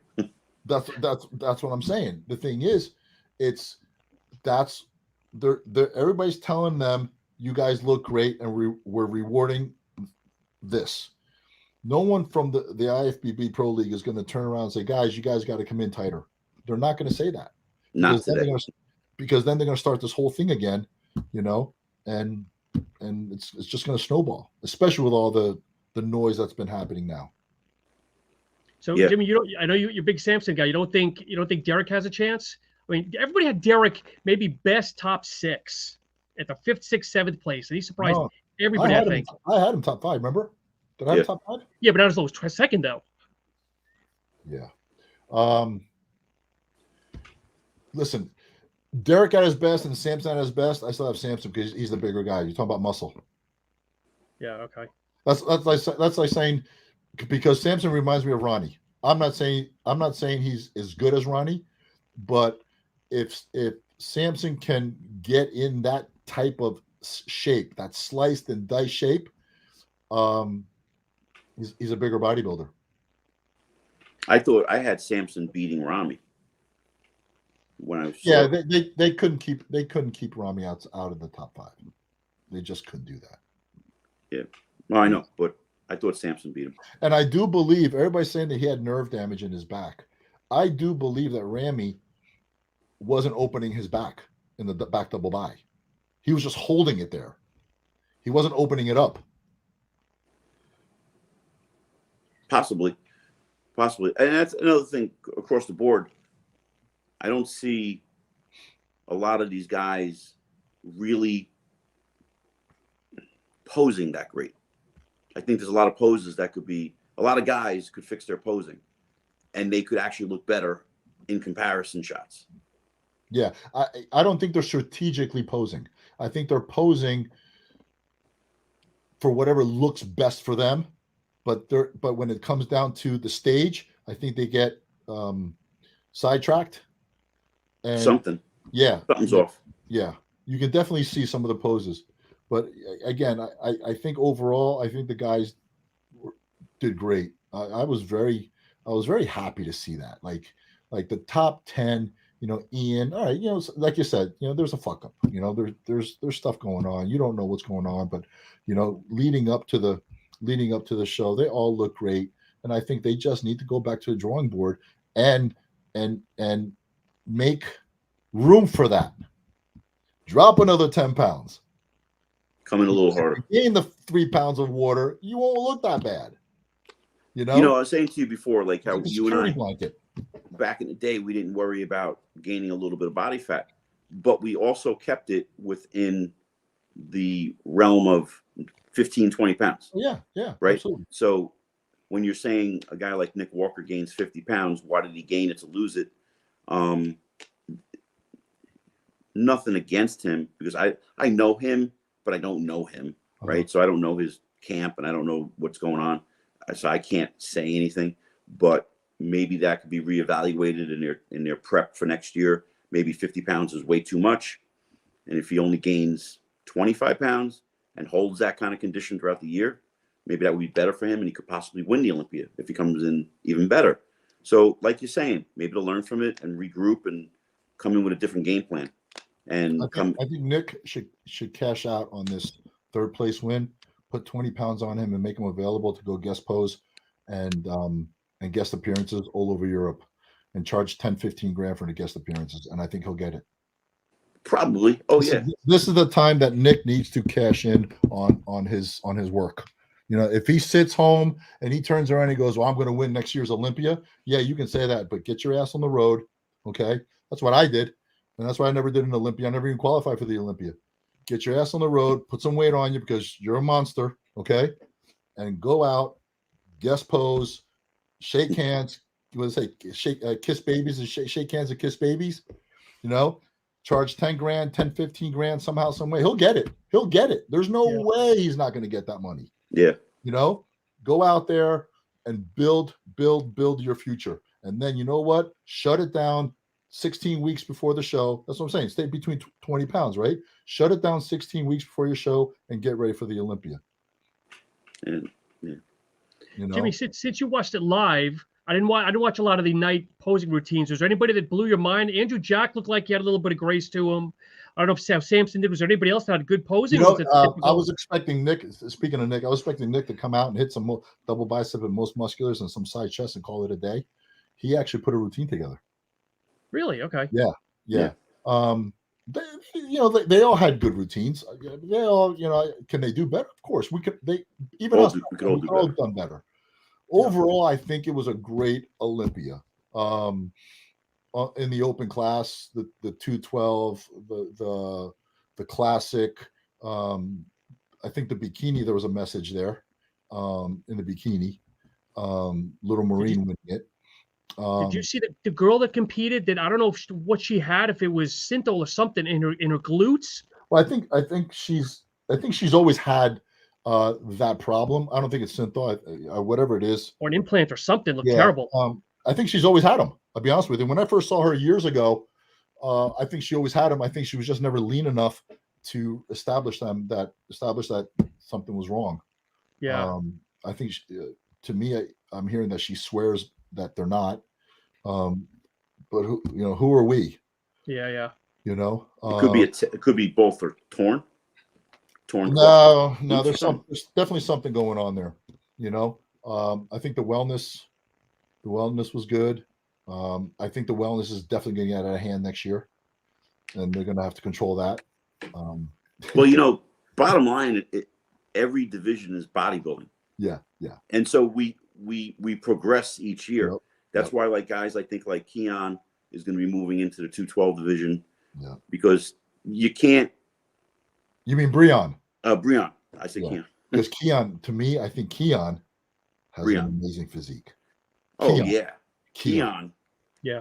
Keon. I think this guy somehow, some way, I don't know what it is, but he can't put it together, to peak.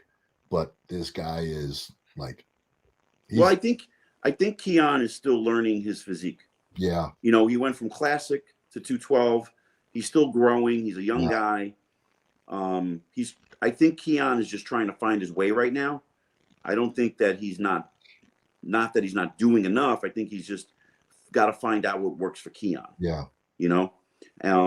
But Breon, I think, is having a hard time making his weight class and height for the classic. Mm-hmm. I think you're going to be seeing guys starting to move up, and just like the 212 guys who are in the top 2 in the Olympia used to be 212. I mean, they used to be 212 guys. So It's a progression.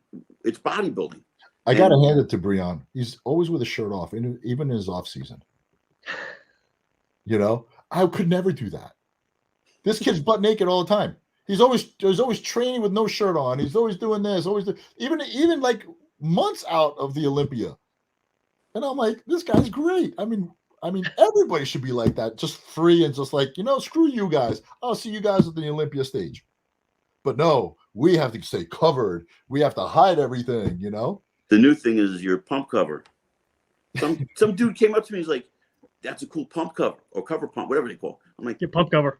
Pump cover. Like, what's that? The fuck you talking about? What's that? Your sweatshirt. Sweatshirt. Your hoodie shirt on. People wear it 2-3 times bigger now, and they say it's a pump cover. No, man, we wore that to stay warm. Jimmy, it's new school. They got a term for everything now. I could never train in a tank top, or I never took my shirt off. I could never. Whenever I always like to stay warm, and every time I took my shirt off, with a tank top or the pose, either the fans or from the AC. We're talking about back then, right? I lose my pump. Sure. The cold. It's a different mindset today. I was joking when I wanted the guy I was training one of my guys today. I said, I'm going to do a drop set on T-bar rows, and 2 kids were on the other side of the gym. We were in the basement of the gym, and they got their shirts off and they got a tripod up and all stuff. So I walked over to the kid and I'm like, "Hey, you do me a favor. Can you put your shirt back on?" And he looked at me and just come over and video my stuff for me. He's like, I go, "You thought I was dead serious, right?" He's like, yeah, I thought we were going to have an argument. I said, look, we're not having an argument. Just relax, calm down. And I just give me a video. He was laughing, and he had a good sense of humor about it. Yeah. Listen, I have pictures of me at 16 with my shirt off at Billy's gym from 1983 or 84. And those guys, I remember it like it was yesterday. Vinny's an asshole, put his fucking shirt back on. And I was just a kid that I just wanted to live it, Yeah. I loved it. So I get these kids. I get them. I really don't think there's anything wrong with it. No, we have the problem. It's us. We got the problem. These kids are doing great. I commend them. I think it's just great. I wouldn't wish the insecurity on these kids at all. The insecurity we had. Yeah. Oh, totally. Because I would not, even to this day. I mean, all my pitch shirts are 3XL, 4XL. I don't like my arms hanging out at all. Absolutely. Like, nobody has ever seen me in a tank top. And one time I did a video 2 years ago. I did a video with a tank top here in this desk, and people were like, "Oh my God, you're wearing a tank top." Because I didn't have another shirt, and I had to do a video because we had a special on Beauty Fit, and I'm like, "Fuck it, I'm doing a video." Yeah. But I wish these kids. No, I don't wish anything on these kids like what we had. None of it. It's a different time than whatever. Yeah. But overall, I think the Olympia needs some changes. I think they need to get rid of that that busy, colorful backdrop. And someone's going to probably tell me, well, it's advertising, is this and that. It's not really advertising because you have all the logos on the bottom, number one. Okay. So put the logos on the side, do a black backdrop. Now you want to see the athletes in shape, number one. Number two, there are athletes that have contracts with other companies, and there are shots being taken on stage, being set out on social media with other companies' logos in their pictures. Okay. Mm-hmm. So everybody's got to think about everybody. It can't be one-sided here. Okay. Dan's got to think about the athletes, and the athletes have to think about the Olympia, right? So they all have to come together to work this out. I don't think I think the press conference has to change. I think it was just, if they have to change it, fine. If not, get rid of it. And the pay-per-view. When you have a production like this, and when Dan says, we have the best production, we have this, we have this, we have this, we expect the best. That pay-per-view was so amateurish that it was not, I don't know who hired them or what they did. Usually when you have a big production on a pay-per-view, take UFC. And I'm going to put it up there. The whole Olympia LLC has been promoting that the Olympia is this high production. So I'm going to put you with the UFC and any type of live entertainment. You can hear the crowd, right? You got the commentators and the crowd. You can hear them, but you can hear the commentators. Every time we have a bodybuilding pay-per-view, you don't hear anybody. You just hear the two commentators. You don't hear the crowd. How can the viewer get into the show when you can't hear the music? Okay, you can't hear the music. You can't hear the crowd. Even back then when ESPN, you remember ESPN Muscle Sport? Yep. Oh yeah. Right. And when they would show I remember 1990, Sean Ray was commentating the USA's, and I placed third. And he had said something about me. It was negative, like Sean, usual Sean. And then he said something about my arms. It was funny as hell. He said something about my arms. Then I hit a double bicep. He goes, "Oh, I'll take that back." But you can hear the crowd in the background. You can hear all these guys in the background. Everybody. Yeah. This Olympia, and I haven't seen the other Olympias. You don't hear anybody. All you heard was Tim Wilkins and Phil, which they did a phenomenal job. I think it was great. Okay. But if they were part of the crowd, or you can hear the crowd as they're speaking, now I'm in it. Now I'm there. Yeah. I think they should look at that stuff. Look at the stage. The lighting's horrible. And the lighting's horrible because of the backdrop. That's why, I saw some posts today, and the lighting and this and that, and the guys are not as ripped. I think all that has a little to do with it. I'm going to add that to it. So, I'm just saying, because everybody wants the sport to progress, right? So what do we need to do? And now that Jake has the Olympia, you got Dan doing an amazing job, and Dan's very passionate about the job. Very Yep. passionate. I'm very close friends with Dan. He's doing an amazing job. But there are little things, and I'm sure he's aware of it. He ain't stupid, but I guess some things are a little more priority, and maybe next year they'll fix it, And why are they leaving Vegas? And they're coming back to the Olympia. You got to love that, going to Orlando this year. Next year, you got to love that in your backyard. Oh, yeah, of course. I'm not going to complain. But they did a whole production of going back to Vegas, and now they're coming back to Orlando. So there's something there that either financially or something that they needed to to review and maybe pull back on. But go ahead. No, good. I was going to say, I wish the Masters Olympia was in Orlando. I actually thought it was, but I got thrown for a loop. I thought it was too, to be honest with you, because that's what I was hearing.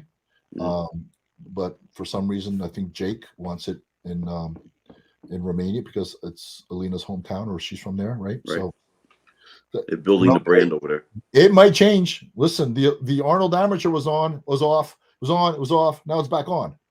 So who knows? Maybe we can convince Dan to bring the Masters Olympia to Orlando. Let's start your GoFundMe page, Vinny. And if you come in, Jimmy, then we'll get a GoFundMe page for you too. I will never do that. I'll get a second job. Hey, we've always worked our asses off, right? Yep. Could you imagine if we had GoFundMe pages back then? Shit. When I trained for the USA back in '93, I worked for the Jersey City Parking Authority, and I used a jackhammer. I'm serious. I was drilling holes for parking meters while I'm dieting for the USA. No. So I'm like, I hear people saying, I got to get a GoFundMe page. I can't work. I'm like, what? You're doing a local show. What are you talking about? Well, here's the thing. You're competing because you want to compete. Here's another topic. Everybody's complaining about competing. Dude, no one's asking you to compete. Yeah.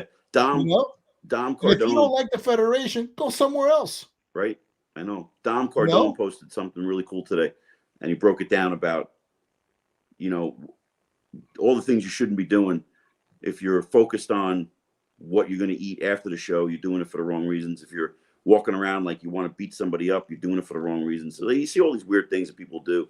And, at work, guys were asking me, are you competing? I'm like, yeah, I got 3 more weeks. You're not even complaining.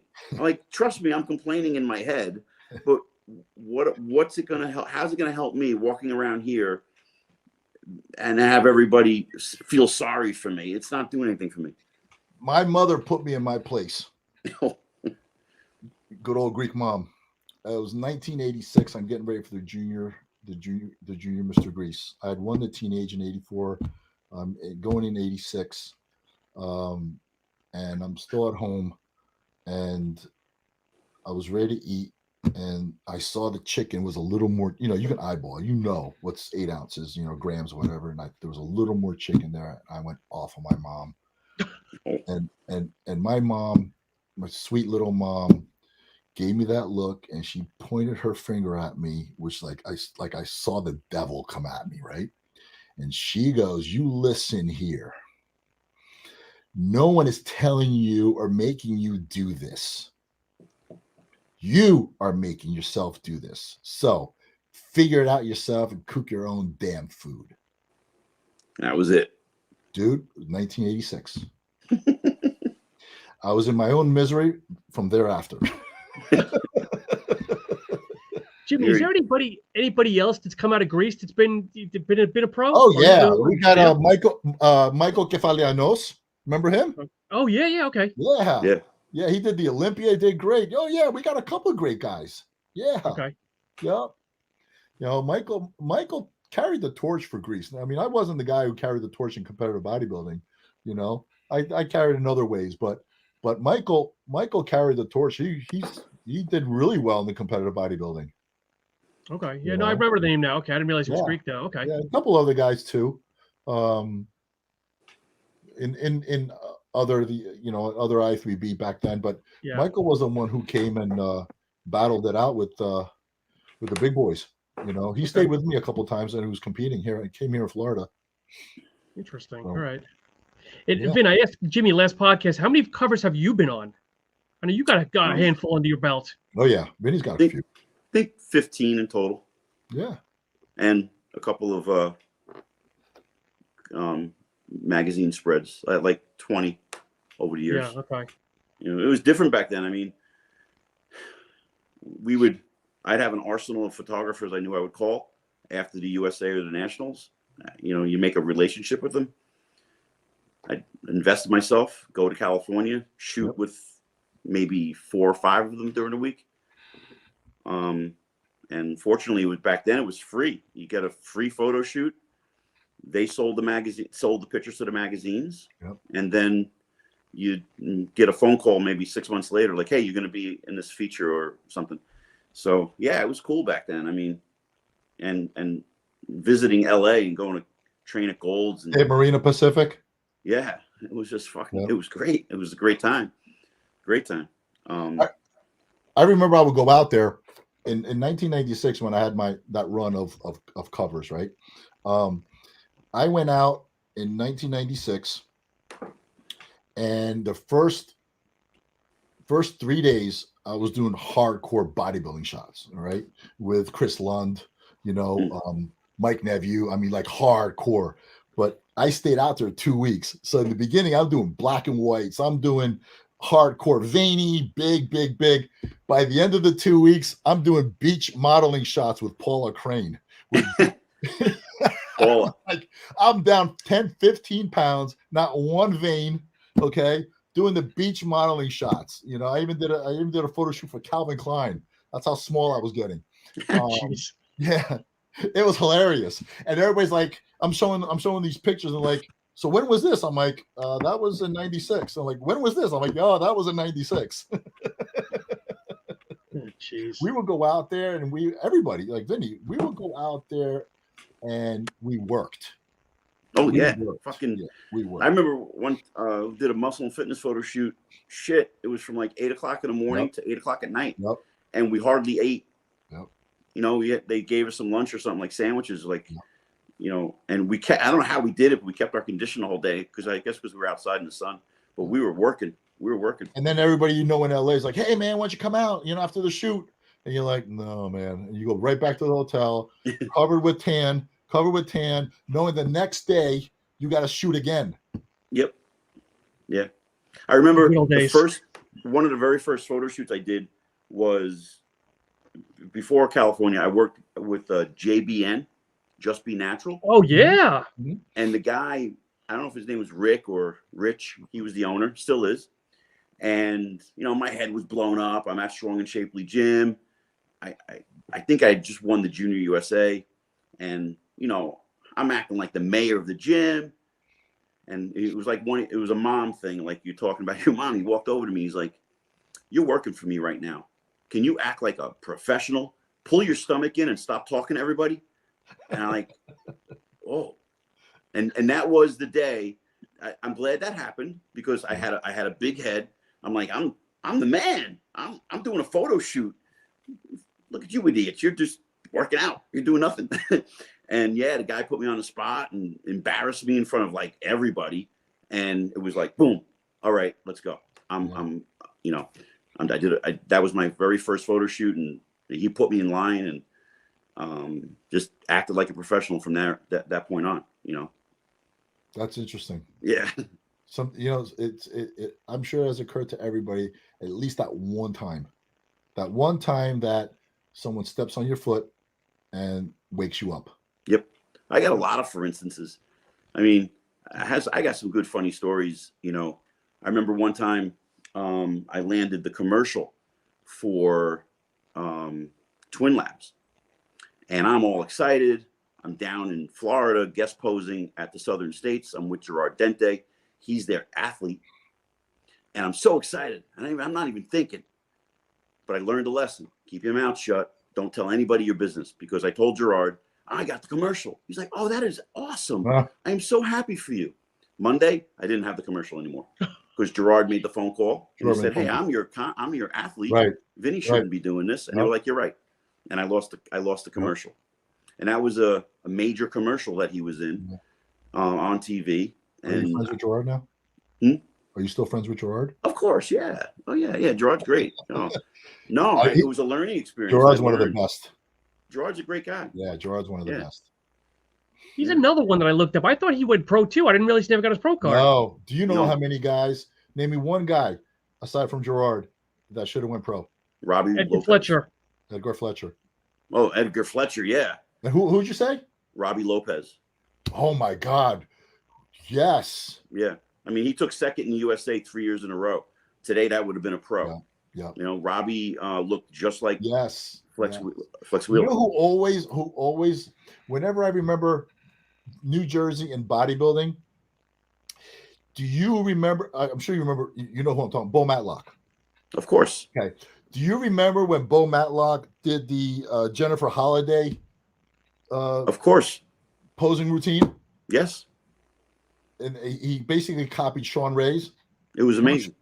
I mean, both of those routines. But Bo was, man. Yeah. Bo went in a different direction. I feel. I know. So I don't know what happened. I don't know why he went in that direction, but Yep.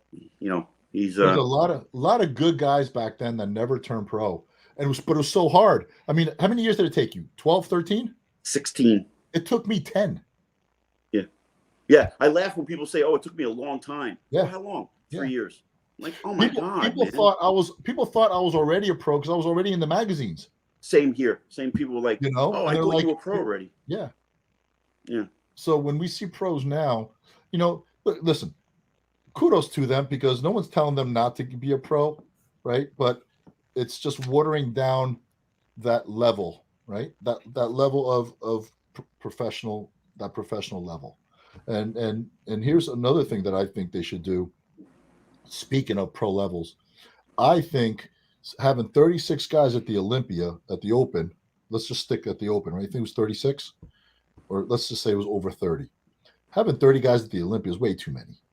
Okay. The quality, I mean, I'd rather see 15 guys battle it out. Okay. Top 15. That's it. Okay.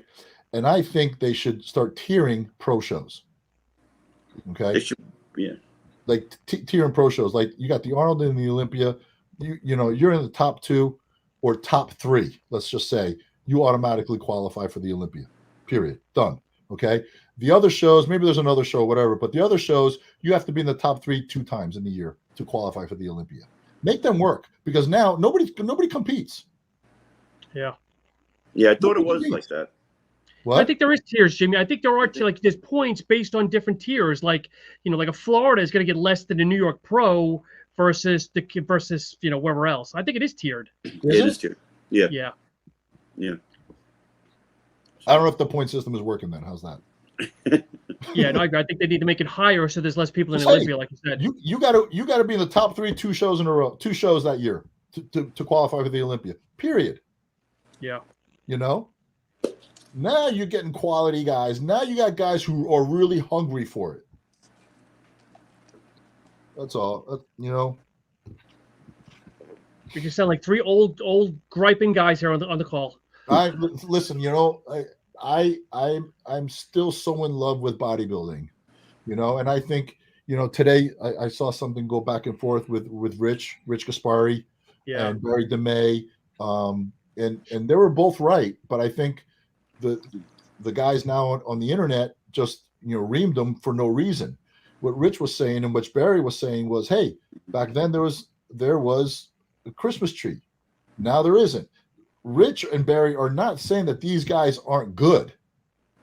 They're just comparing, that they're not getting ready for shows. Look what we talked about, So I saw a lot of going back and forth, a lot of negative.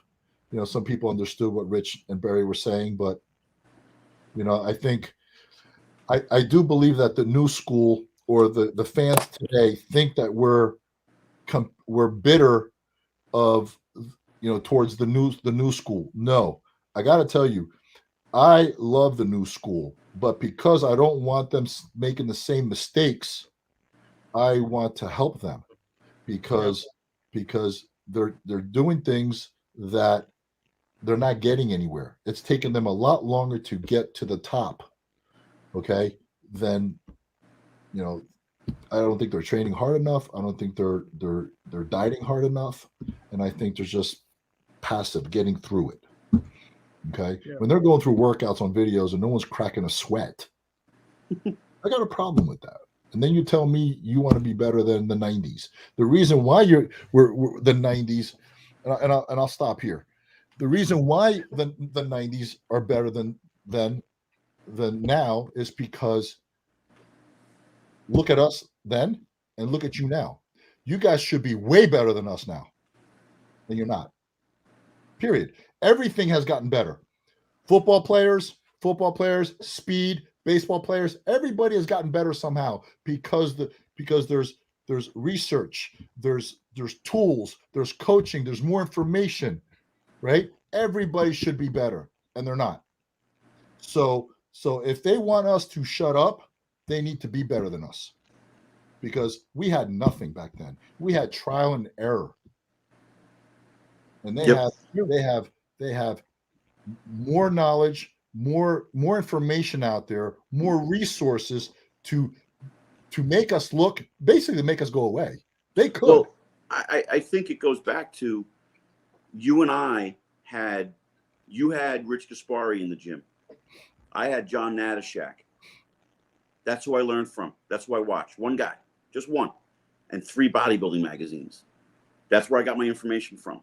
Right. And for instance, just recently, I'm training and I'm overhearing 3 guys putzing around training and talking about how C-Bum trains, how this one trains, but they're wasting time because they're so damn confused because they can see something on social media and have kind of like, I'm going to do that at 2:00 in the afternoon.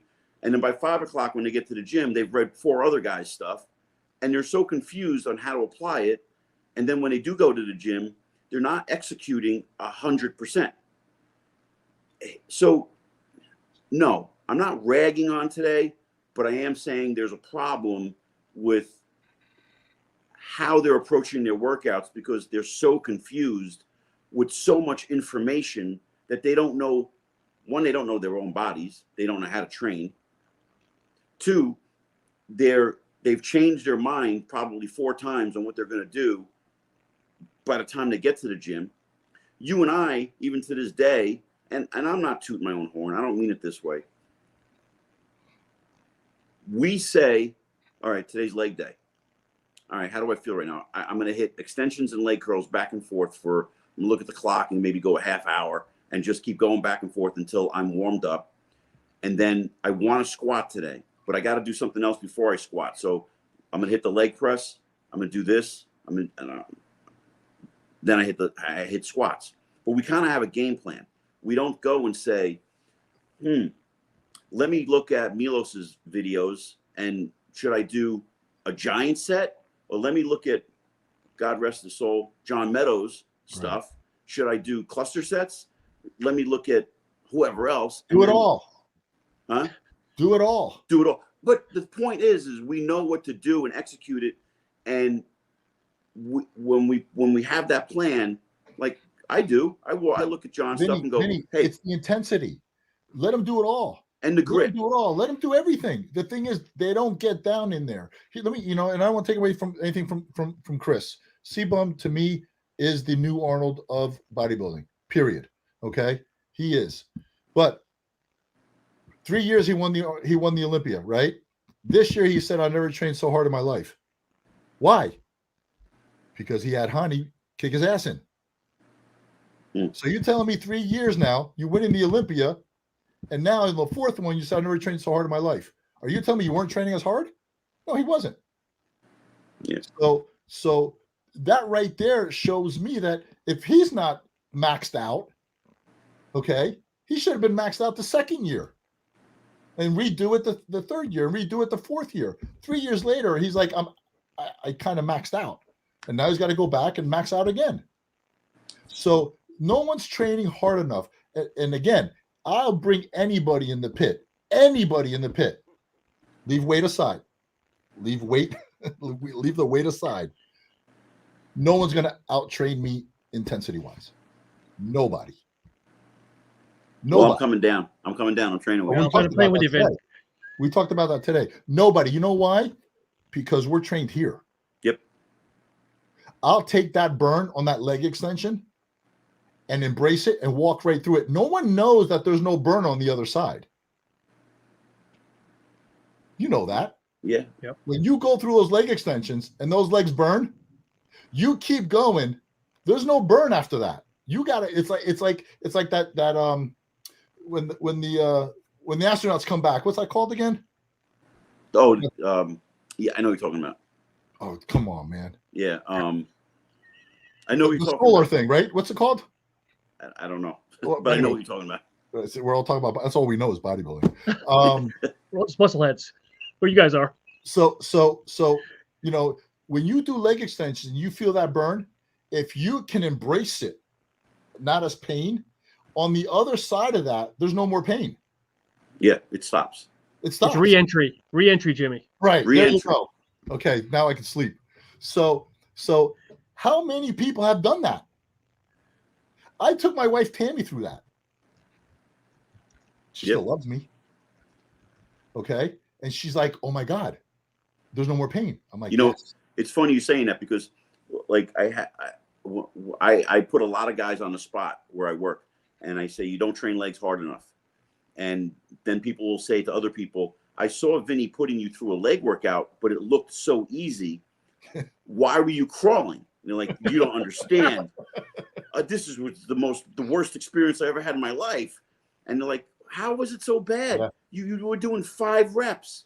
So I got this thing that I started doing about getting to the heaviest weight in a different way instead of doing 12 to 15. And then when you get to your 7 or 8, 9 plates on each side, then go balls out to 20. And it's a different workload. And supersetting leg extensions and doing 30 reps with 20 to 30 reps of leg curls, guys don't want to experience that. They don't. No. They're like, fuck you. Get away from me. I'll do my 12 reps and I'll go home. One working set. Yeah. Okay. You know, that's going to get you. And that's where it all starts, right? One working set. We did 4 or 5. One was worse than the other. Yeah. You know? Yeah. I remember I used to get off, and then here we go. I don't want to make this about me, but I remember Rich and I, we used to do leg extensions and we do triple drops, right? And then he would tell me, okay, let's go train legs. And meanwhile, my knees are buckling. Oh, yeah. And I'm like, what do you mean? He goes, oh, yeah, we're going to superset vertical leg press with the leg press over here. And we're going. And my legs are already sore going into the second exercise. But that happened every workout. And you loved it. I'm still doing it. Yeah. I'm an idiot. No, you're not an idiot. You just got a lot of grit and willpower, and you just know what you want. So and again, this is not to rip on the young guys. I love the young guys. I actually thrive on the young guys.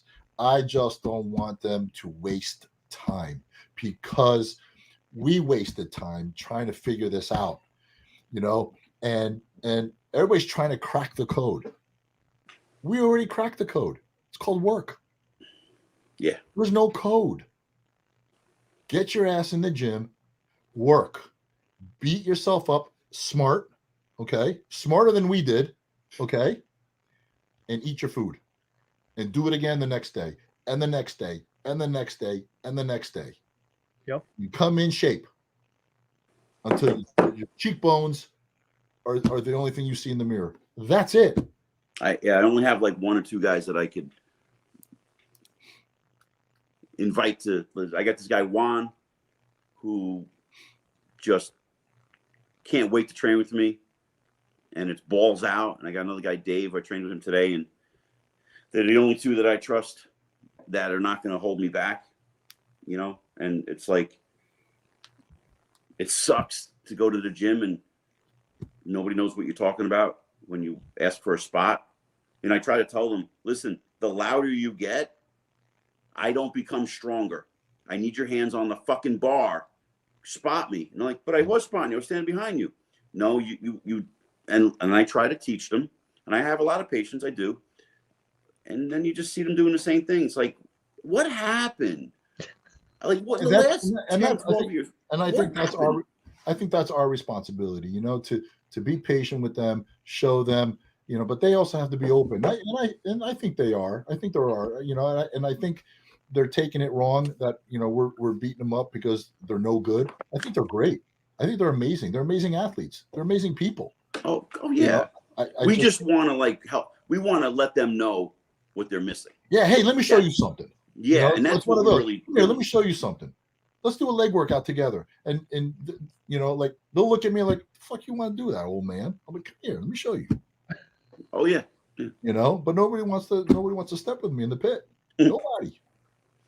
Yep. So I'm expecting you, Vinny, to come down. Oh, I'm coming. Once I don't know who's gonna walk out of there alive, but I'm crawl out alive. Once you officially put your name in the hat, Jimmy, then he'll be down there to push you. No, I'll be down there before. No, he's gonna come down before. Because he's gonna push me to put my name in the hat. I know he is, because he ain't going to Romania by himself. That's gonna make good content. Make sure you get someone following around with a video camera or a phone or something. Yeah, when I come down, we'll video. The whole thing about me in Romania is I have to keep my lower back healthy. Everything else I'm seeing, I have a quad tear. I didn't even know I had on my teardrop. It's just a little line there. I'm such a perfectionist. I'm like, oh, can't do it. No, you can do it. Yeah, you know how we are. And I got it's a lipoma. You see this? Yeah. This? Oh, geez. It's a lipoma. It doesn't even hurt. I don't even know what it is. And I went to animals get those. I don't think people got them. Well, I guess I'm an animal, man. Get that cut out. Yeah. And he says, I'll just cut it out. It doesn't even hurt. It doesn't do anything. I had 2 on my back. I had them cut out? Yeah. They just cut. I mean, you can't see it on my back anymore, but I have a little scar. A couple of years ago, it was this big thing, and I didn't see it until I was dieted down. Me too. That's what I'm saying. Right now, it's like when I pose, look, it's got this thing popping out. And I'm like, couldn't it be a little higher so it'd be on my horseshoe? But no, it's not. No. That's synthol. Bullshit. The Escalin would have wore off by now. Oh, yeah. My body already absorbed all that shit. Escalin. Wow. Yeah, I didn't do the synthol. I only did a cycling in my calves. That's it. Because my right calf was torn. But all jokes aside, I think we're in a good spot with bodybuilding. Yeah. I think it's actually it's going in a good direction. I mean, it's going to be an amazing thing. We got some great masters promoters out there. And I can't wait until April 25th that Alana and Jake will announce who's in the Masters Olympia. I'm excited. I'm already listening to music. It's like I'll drive down to work and I'm like, let me put some music on. And then I'm like, well, I'm not going to know if I'm invited until April. So I don't want to get my hopes up too much. Right. And I'm thinking, how long are they going to give us? They got to give us at least 3 minutes to do a posing routine. They can't do this 60 seconds bullshit. I don't think at that point, if you're posing good, I don't think they're going to shut the music. I remember when I used to pose. I remember the DJ used to come out in the curtain. Twice I threatened the DJ. I was like, you fucking turn that music off. I'm coming after you. Hey, Vinny, so Emmerich's actually watching right now, and he just commented, I had 2 of those removed last week from my back. Perfect. Emmerich, I'm going to contact you later to give me some of that magic potion you're giving to Vinny. Yeah. Yep. I just hope with the Masters that it's successful and it continues, because I know the 90s, you had 92, 93, where Louis made his comeback, and then 2010 they did it when I think Dexter won, and it kind of fizzled again. I hope it kind of picks up again. Yeah. Yeah, we'll see. Again, it's all about who shows up and who we motivate. Well, you hit the nail on the head, Sean. That is in my mindset We got history to make. Yeah. Nostalgia and representing guys from the past, and hoping that, you know, I'm thinking about when I think about this, I'm like, man, this is going to be a cool opportunity to be stepping on stage, especially now after, is it 12 years was the last one? I think so. Yeah, I think it was 2010. Yeah. Yeah, 2010. So it's going to be 13 years by the time it rolls around. So I hope I'm invited. I'm going to try to be one of the best representatives to enter the show. Don't piss anybody off from now until April. What? Don't piss anybody off from now until April. No, I'm just going to piss you off with leg day. I'm in. I'm all in. Let me tell you. Remember? Go ahead, Jimmy. You remember when Kevin came back? Yeah. Okay. So Kevin came back, and he did his thing, and then he got ready to go to Australia. You remember? Yeah. Okay. So everybody was happy. Everybody's ecstatic. Everybody's on the edge to see Kevin compete. And I'll never forget this because I had a long talk with Kevin after Australia. And he said to me, he goes, Jimmy, he goes, I came dead last, but I won. Mm-hmm. Yeah. Yeah. I remember him saying that in the magazines too. He goes, Jimmy, Kevin Levrone came dead last. He goes, but let me tell you, I won. He put that to right. You're right. You see what I'm saying? He resurrected that whole Kevin Levrone, you know, because it wasn't the physique.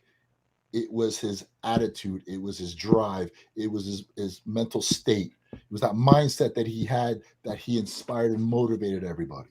Yeah. That's what I think that our generation for this Masters, or whoever's getting ready for this, or we're at this age, is that we have, and I'm going to say an obligation. We have an obligation to give back, or whatever you want to call it, to the younger generation, and even the people who aren't competing at our age. It's like we're still doing it.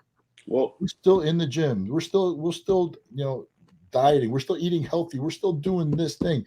But they say, it's if you. What was that saying? Give me a second. I have it here. And it was so deep for me. I actually put it in my notes because I was actually going to use it for a quote.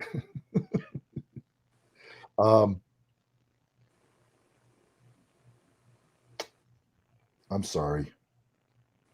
Well, you're looking though, but I think the big thing is people need to remember though that you have to almost take it at face value. I mean, respectively, that Jimmy, you compete. We're not going to see Jimmy Mentis of 93 or 280 pounds at 3%. We're not going to see Darren Charles at 235 from the 98 Night of Champion.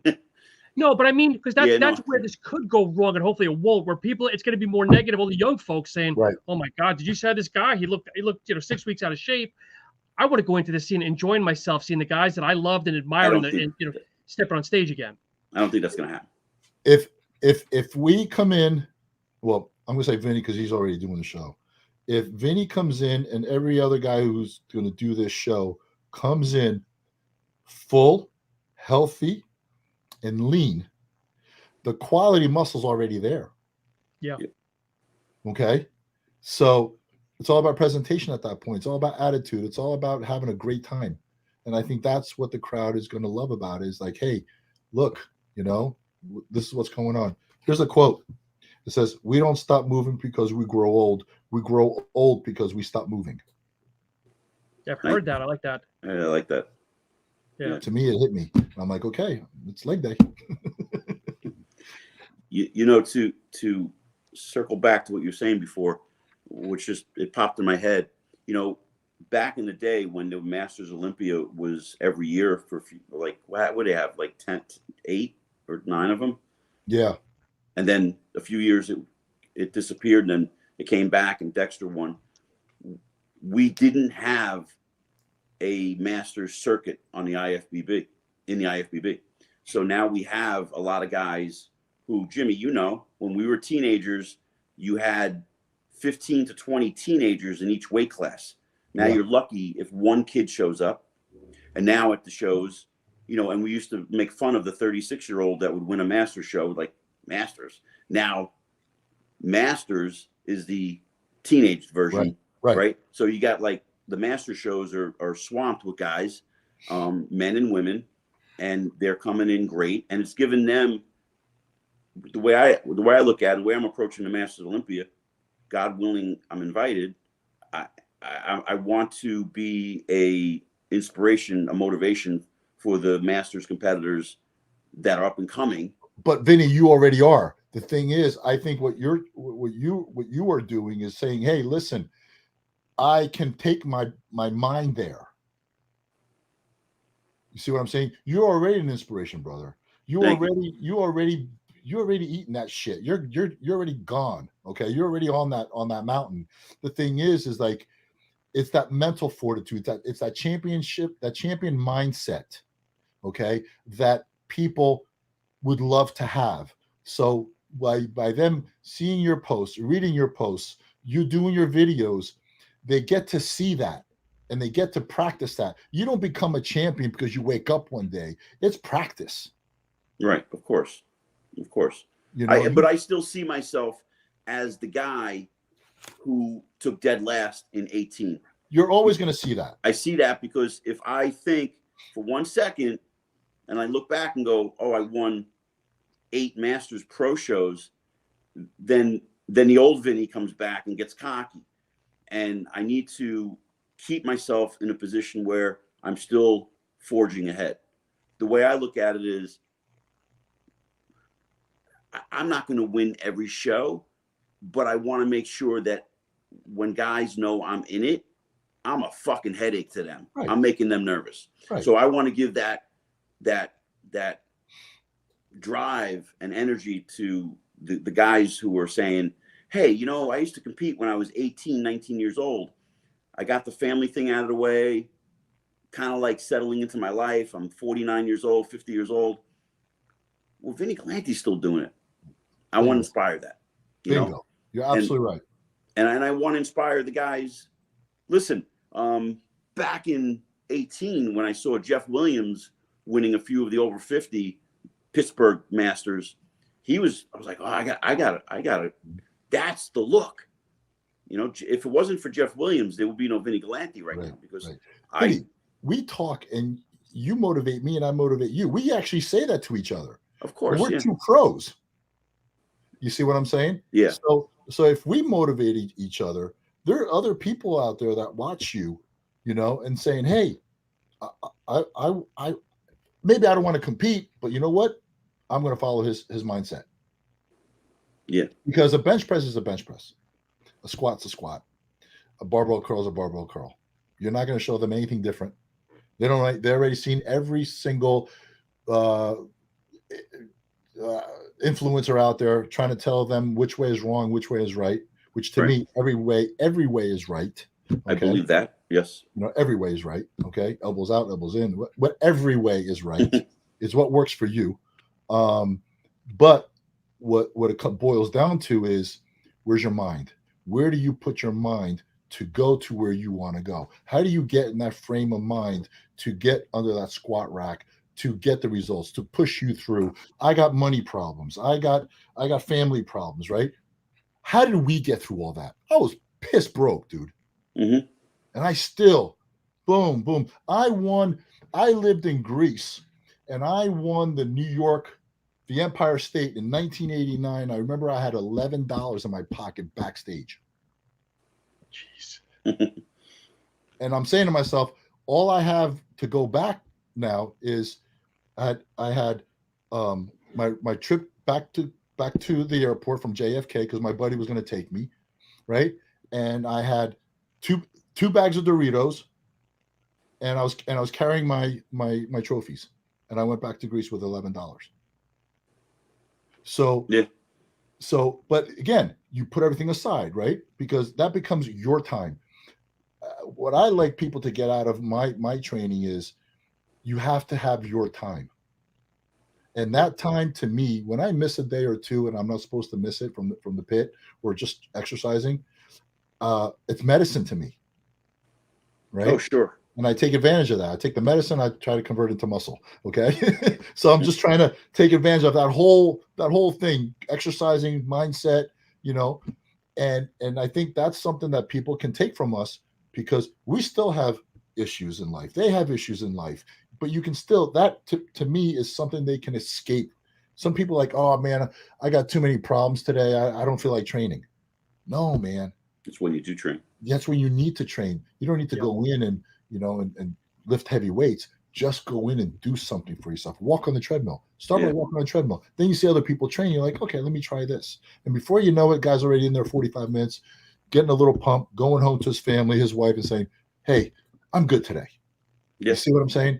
It's everybody, even when women, right? I don't want to get on the women's side, but when women take care of themselves, the household is much happier. When men take care of themselves, the household is much happier. Absolutely. Yeah. So, Vinny, I want to share this here for just a minute. A couple of people chime in here and there. Vinny is a huge source of motivation. His intensity when training is contagious. Well, I don't know what Weapon X is, but no, that's the guy I was just mentioning, Juan. Yeah. Okay. We totally train together.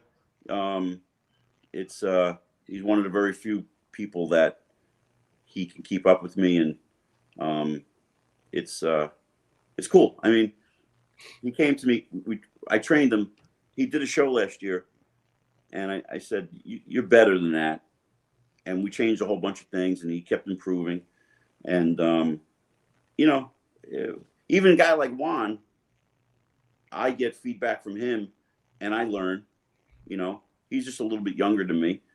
But just because he's not a pro, I don't align myself up with only the guys who pros. You got to align yourself up with who match your energy, right? And he matches my energy. I find him now as a friend and a good guy. And he's a hard worker. He's a blue collar guy, and like you said, you go to the gym, you conquer your demons, and it's a better world, right?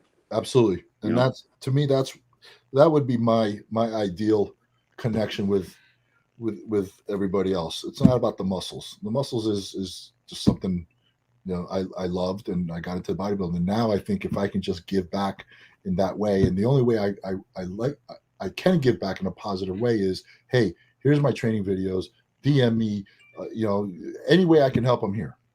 And to me, I love that. I can say I'm a sucker for that. I love it. We can do a whole nother podcast just on that. Yeah. I was going to say, guys, we just came on the 2 hour mark, but it's been a great conversation. Yeah, 2 hours. And I think we go another 2 hours. But is there anything else that maybe we haven't is there anything else that we haven't discussed or covered that go off your chest, good, bad, or different? No, I think we covered a lot. Yeah, I really appreciate you having me, Sean. I appreciate it coming on with Vinny and stuff. Yeah, this has been great. Doors always open. Vinny and I go back, and I have a tremendous love for this guy. Thank you. I remember where was I? My family was here, and we were on the phone, and you said, all right, love you, brother. I said, love you too. And they're looking at me like, who are you talking to? Yeah, they don't get it. Jim. Wife give you the evil eye? Wife give you an evil eye? Yeah. Yeah. It's just there's and every bodybuilder who's competed a long time and stuff, the grind, right? It's the grind, the grit. There's a respect. There's a mutual respect. There's a brotherhood. There's a brotherhood in bodybuilding that nobody can break. Nobody. No. So Vinny, do you want to take us out with your big announcement? I know it's been all over social media, but I have people watching that don't have social media, surprisingly. So Sean and I are teaming up. I've been wanting to do a podcast for the longest time that's focused on the over 40 athlete, over 50 athlete. I have no idea what I'm doing. But I'm teaming up with Sean. He's going to do the logistics end. Because Sean knows what he's doing. Yes. Sean knows what he's doing. I'm the audio video guy. I don't know. I know what I don't know, and I'm not going to go down that road. So, we're teaming up. I got Gary Udit as my first guest. Oh, that's great. First guest on Wednesday, January 4th. And we also have Jose Raymond lined up, Rusty Jeffers, and Bill Grant. So congratulations. That's going to be great. Bill Grant, who was Arnold Schwarzenegger's trainer partner, he's still banging away. What is he, 73? 74, 75, I think. Yeah. 74. And he's still training. You know, Bill and I go back a long way. Where I remember today it's the Steve Stone Classic, but it used to be called the Suburban Bodybuilding Championships, and that was the show. And I won the middleweight and overall novice, and Bill was the MC. And I can still hear his voice today and how he announced me. And it was, you know, something I'll never forget. And, you know, just real quick, I just want to say one more thing, which just popped in my head. And Jimmy, I don't know if you, Go for it. There was like an unwritten rule back in the 80s and 90s. If you couldn't win the Suburban, you don't go to the Jersey. And if you couldn't win the Jersey, you don't go to the Junior USA, let alone go to the USA Nationals. And with this whole thing today, when guys are doing one show, I want to turn pro. I want to go to I want to go to Nationals. I'm like, it's the Nationals. It's not Nationals. It's called the NPC Nationals. And they're like, oh, I want to do the Nationals in July. No, that's the fucking USA. Get the shows right. Like, it annoys me when people don't respect the fact of how much work it takes to get into on a national level. So that's my little gripe. But that's not their fault. No, it's not their fault. It's the organization's fault. Well, it encompasses everything. It's the organization's fault because they make it so easy to get an IFBB Pro card. Well, it's also social media's more fault than anything. But anyway, let's not go that. Let's not piss anybody off, like you said. You know what? We'll talk about that on your new podcast. Okay, we'll touch base. What's it called? Masters Muscle. That's the logo? Let me see it. Yeah. So Vinny, you're promoting those. How can people buy one of those? Just DM me on Instagram or Facebook, and I'm sending. What sizes do you have? Let me know. I'll DM you. I'll Venmo you some money. I want one. No, I'll send you one. So what sizes do you have? Listen. Sizes, like what are your sizes? From I think medium up to XXX, and I just have a couple of XXX. Okay. Hey Vin, do you remember? Obviously, here we go. One more thing. Do you remember that little hook that you sent me? Yeah. You need to promote that, buddy. I'm bringing that back out because I'm not gonna say anything more because I want you to do it. Yeah. So amazing. I made this apparatus, Sean, during the pandemic, and it just didn't take off during the pandemic, but I think it's going to take off now. He sent it to me. He sent me 2. Freaking love them. I use them all the time. Shark Tank? No, I won't. You can't go on a Shark Tank. I don't think Cuban would even like. He wouldn't know how to use it. But I might do a video with it. Yeah, do a video. Yeah, I might do a video. Jimmy, I got to give you love, brother. You got some great shirts too. Where can people look at your merchandise? They can just DM me. They go to www.pitgym.net. Okay. You know, like I said, I really promote the Pit because everybody, you know, I don't have members. It's not a commercial gym, but the Pit, the clothing line, everybody wants. Everywhere I go, what's the Pit? It's my gym. Oh, that's nice. Like I've been wearing Beauty Fit for 15 years. Nobody has polo shirts, right? Not one person like, what's Beauty Fit? What's Beauty Fit? Right? I wear these Pit shirts everywhere I go. What's the Pit? What's the Pit? So. Oh, another thing too, people can contact me on mastersmuscle.com. Very cool. Congratulations, guys. Congratulations. Thank you. Thank you. It's going to be fun. It happened just like really quick. 1 minute video. I'm talking about it. The next minute he texts me that night, and he's like, 4 guests already. He's like, what do we need to do? Good. That's it. Well, I mean, I said, let's do this, and I'm not going to wait on it. I'm going to contact everybody I know, and let's get going. You know what they say? Either take a share or get off the pot. That's what I said to Sean. And in business, that's what you got to do. Yeah. That's it. So guys, again, I always appreciate your time, and everybody that's watching. Thank you so much. Thank you, Sean. Thank you, Vinny. Thank you, Sean. Appreciate it. Guys, stay on for just a minute. Everybody, thank you so much for watching SuppTalk Radio.